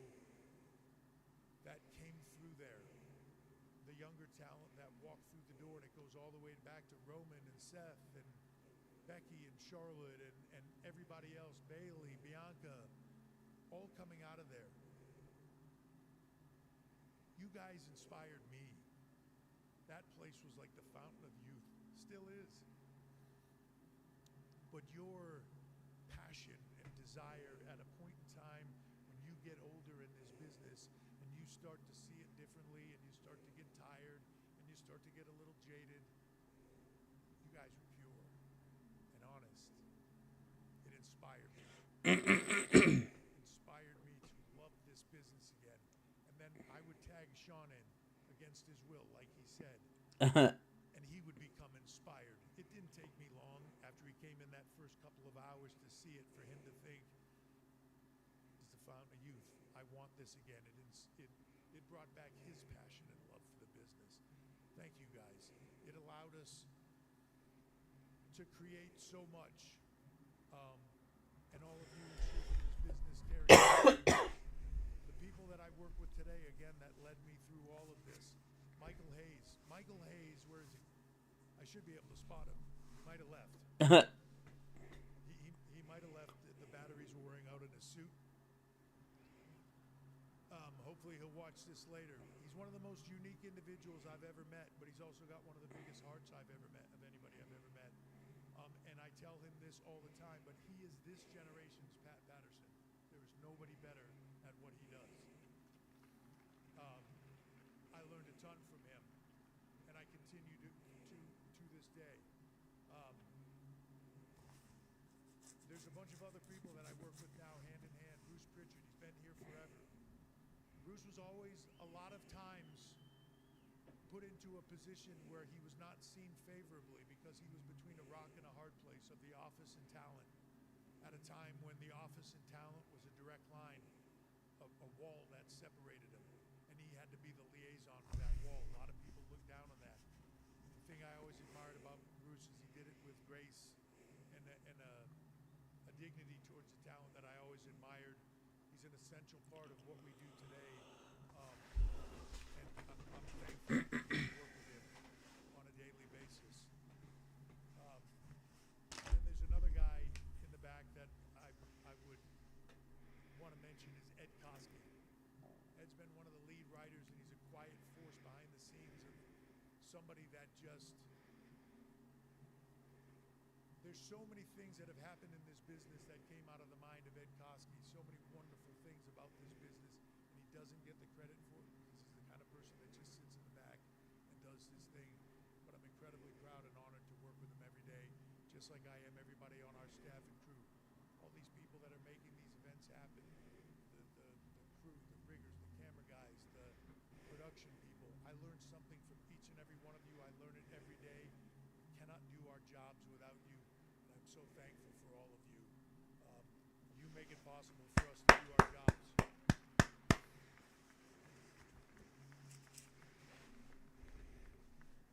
Paul Heyman. Paul Heyman. You said a couple of years Hi, Debbie. last year at your Hall of Fame ceremony where I sat behind you looking at your wonderful ass the entire evening. You said sometimes a man just has to accept reality. I don't believe that. Sometimes you got to just say fuck. And you got to create your own. You helped me learn that. You did.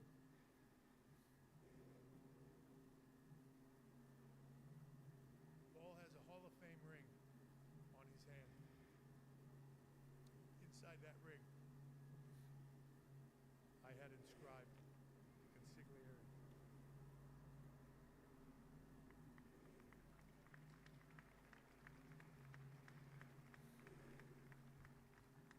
Thank you.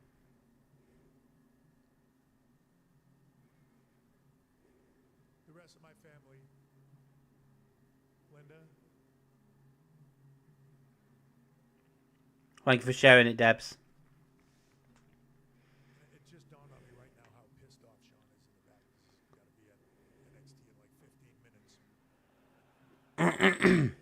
It's part of why I'm going so It's kind of fun.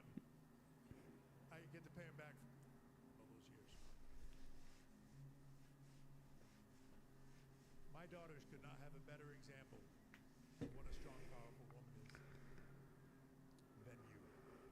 From CEO Debbie, you're a legend. Thank you for sharing it with more than 10 people. this country, you are an inspiration to them, to Steph, to myself. I love you very much.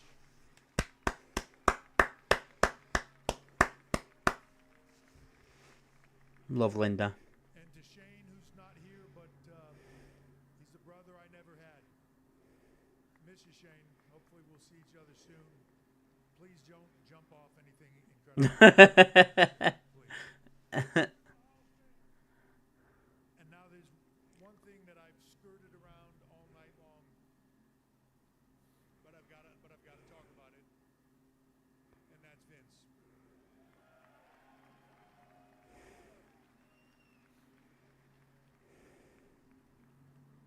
It's a complicated story and a complicated relationship, but in so many ways I would not be here without him. Not just in my business life, which would be enough on its own.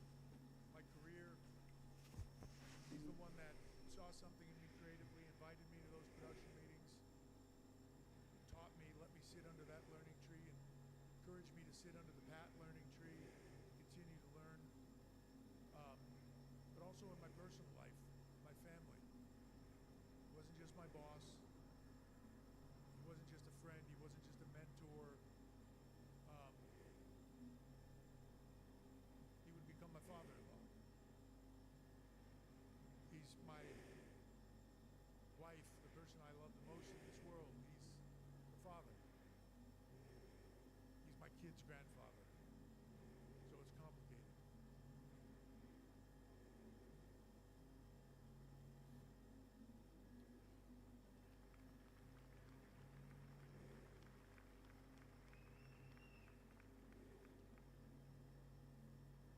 When there's somebody that helps propel you that far, you owe them so much. He taught me so much. What to do, what not to do. I'm grateful for all those lessons. I love you, Vince. And thank you. That was nice. As nice as it can be.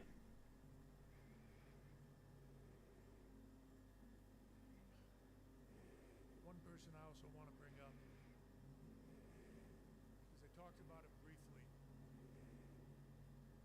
but is The Undertaker. There's no one in this business I respect more than him. He was the measuring stick here.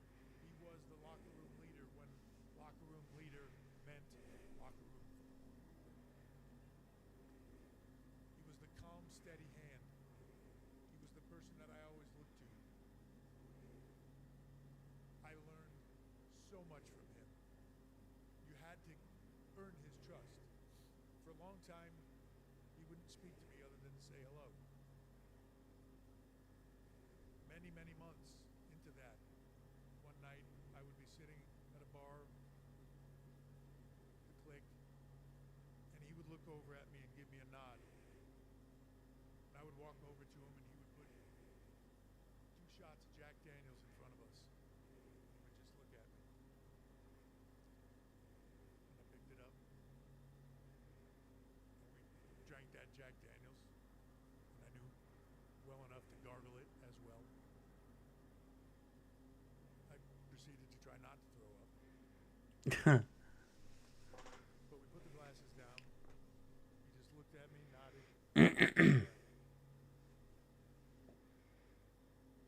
That was the beginning of a friendship. When I would begin a relationship with Steph,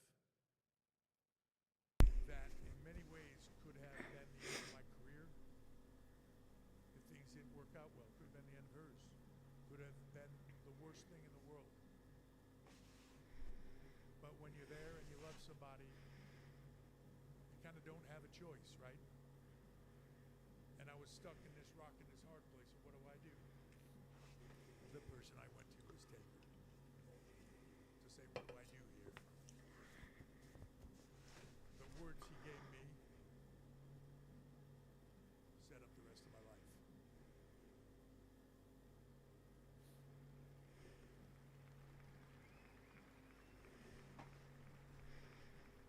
Love that. You know who you are. You know what you do. You know what you bring to the table. You're taking a risk. It's yours to take. But if you love her, go get it. And anybody that doesn't like it, they can fuck.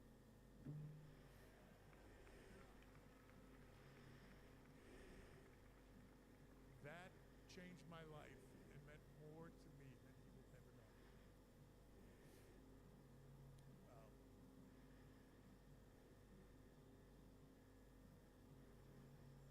There's a prompter up there that's giving me cues, but now it's off the thing. Okay. I'm getting to the end, I promise.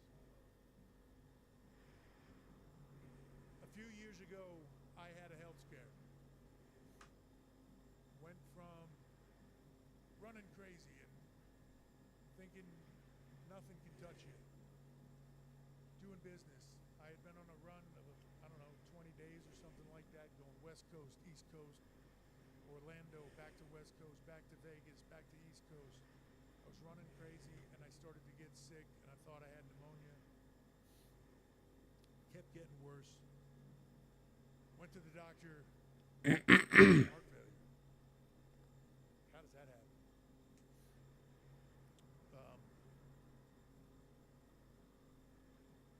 And not just like, say you're having a heart moment here, like your ejection fractions should be around 55, 60. Mine was, by the time I got in there, single digits. I was on the 1 yard line. At that point, your life changes. I see this as a gift now. Taught me things about myself and what was important. And while your passions and the things you go after and the things that you strive to be, at the end of the day, are just the things you do with the people around you. It's the people around you that matter. I not once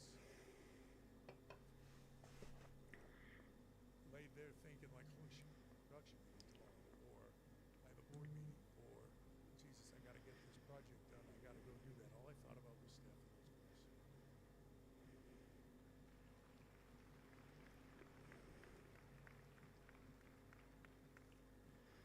It was a wake-up call of how to appreciate life. I don't wish any of you to have it, but I wish you learned that lesson. Yeah. Because it's incredible. It's a clarity. I work as hard now as I ever did, but I see things differently.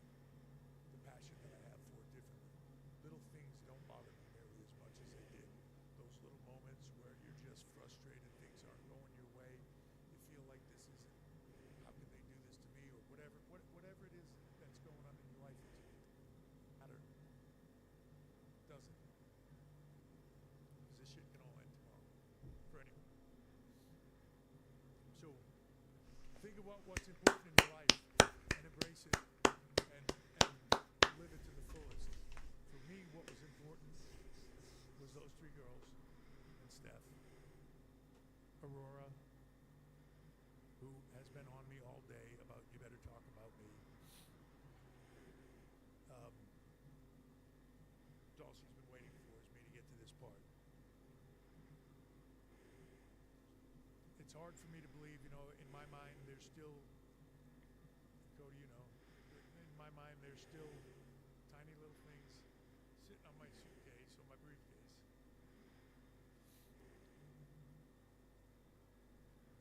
Rolling them into the production meeting so they could sing Twinkle Twinkle in front of the most grizzled bunch of miserable men.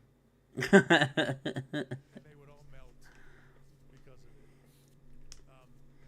Aurora's now in college, playing softball for Springfield, working towards a doctorate in physical therapy. She's one of the hardest working kids I know, and I'm so incredibly proud of her.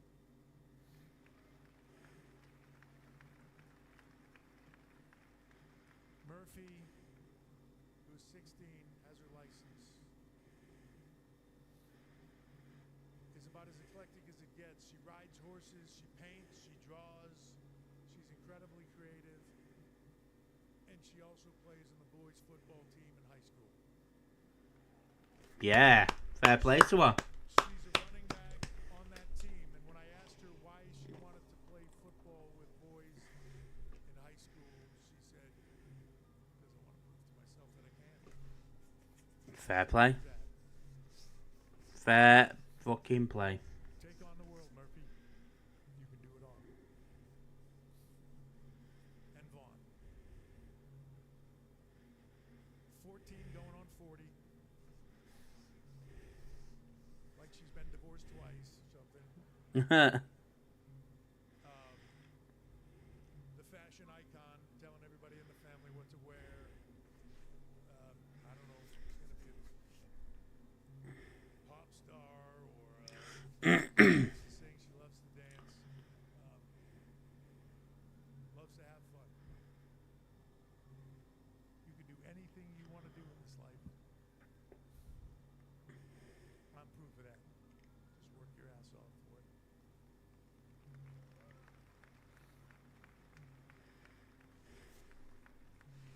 And Steph,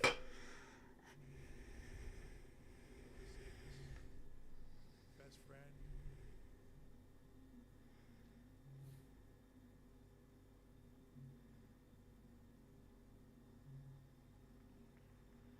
I don't know if I can, actually.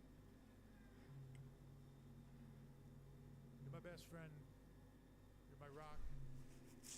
You're everything. I could not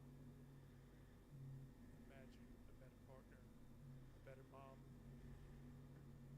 a better person to be by my side through all of this. Ups and downs, everything.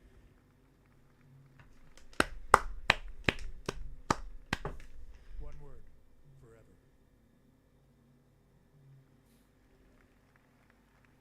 Hey, Leanne, you okay? Not a bad commitment level for a guy who I'll message you back when this is over. in his job, right? Not got long. 20 years later, 3 kids, I'm all in on that. And then the last person, and I swear to God, I'm going home. I want to bring up Nick Khan.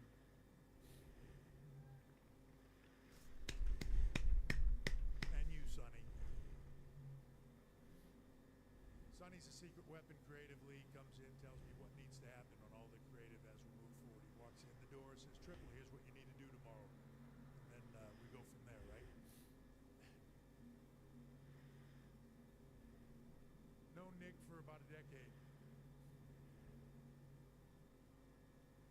One of the most influential people in my life. Very funny, Leanne. Businessman I've ever met. One of the best human beings I've ever met. One of the best people at reading things, reading people, and reading a room, and looking at business things. He will tell you, I swear sometimes he's like a human crazy 8-ball or something like that, where he just has the answers for everything as they're coming in real time. I mean it when I say it. I could not do this without you. And for everybody that's in this room, that it all means the world to, because you're just like me. A big part of all of this weekend and everything that is happening is doesn't it? Right there. He does not like to be in the spotlight. He does not like to be in the forefront, and he doesn't like to be thanked for it or seen for it. So make sure that you go up to him if you see him at something and bother him because he needs it. But Nick, from the bottom of my heart, thank you.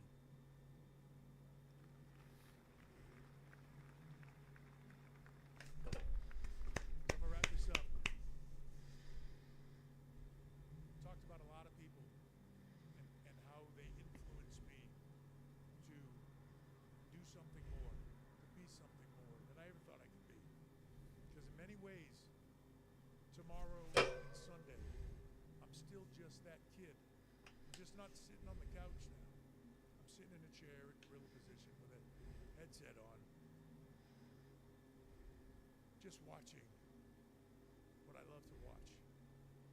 Tomorrow I'm going to get to watch the best athletes on this planet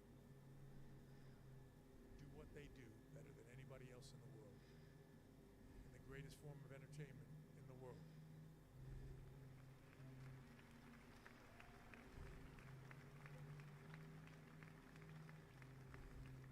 And while I'm trying to hide it and not be that little kid and do business inside, I'm still going to be that little kid. All the people that I've mentioned brought that little something more than just a 14-year-old kid in New Hampshire with a dream. This business hooks you, and when it does, man, for most of us, it's all we ever want to do. When you all leave here tonight, think about that. I don't want to be preachy, but when you leave here, think about how you interact with others. The slightest compliment, the slightest assistance, the slightest Damn right. nod to them can change their life, make them do something more. Negative comment, tearing Matt Cardona there. the shooting a hole in somebody's dream or telling them they're not, they can't, whatever that is, can have the exact opposite effect. I'm telling you, everything that I am, when you do the first, when you encourage others, when you help them. Yeah, well, I'll speak to you soon. My life now is seeing these kids succeed, helping, try to give back, try to encourage, try to be a positive light in this world, so that everybody can be better than they can be. That's the only way to move forward. The last person that I want to thank in this room is all of you. Call it what you want. I said, yeah, I'll speak to you soon. I'll give you a text. I'll call soon. Call it what you want. Call it fans. Call it the WWE Universe. Call it Marks. I don't care what you want to call it. None of us are anything without you. I sure Degenerates. without you. You have made this dream possible. Whether you loved me or hated me, and it's been up and down all over the place. Not me, Trips. Feelings mutual, just for you.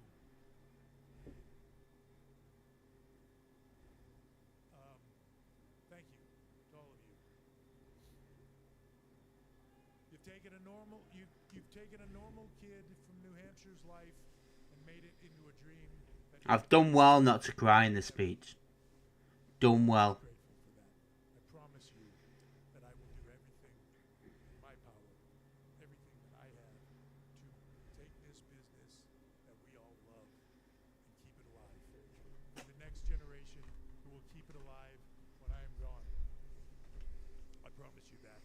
I will work my ass off for you.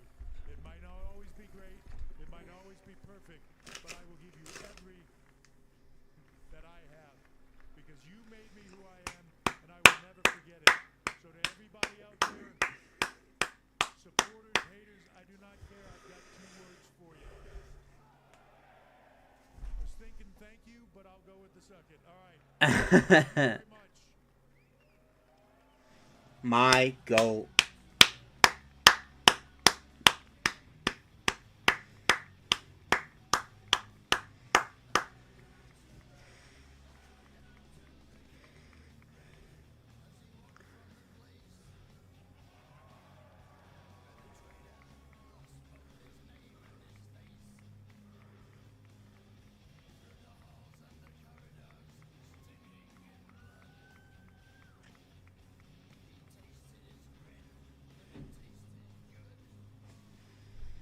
The team took his head,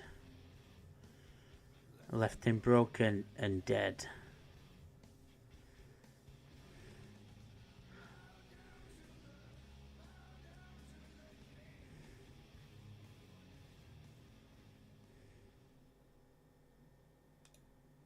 Well, that is the WWE Hall of Fame done and dusted.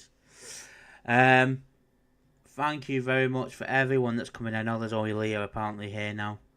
But thank you very much for all the gifts, the likes, and thank you for just letting me sit here and watch it with you. I really appreciate it.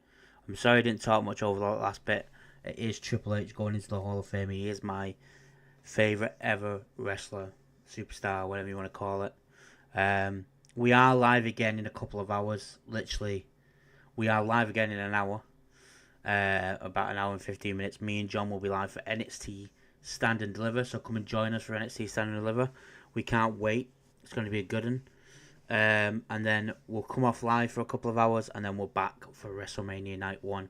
And then we're there for WrestleMania Night 2 tomorrow, and the Raw after WrestleMania. And then I will be live for NXT on the Tuesday, and then I'll be live for the Friday Night SmackDown, where there's a big TLC match for the tag titles. Thank you very much, everyone, for joining me. I'm sorry I didn't do it live at 6 a.m, but I know I wouldn't have survived all the way through that, considering how long it was. But yeah, no, I'll speak to you in an hour and 15 minutes. Night for some people, if it is night. I know it is in Japan because Ted's gone bed. But yeah, love you all. Speak to you very soon. I'll speak to you in an hour and 15 minutes, actually.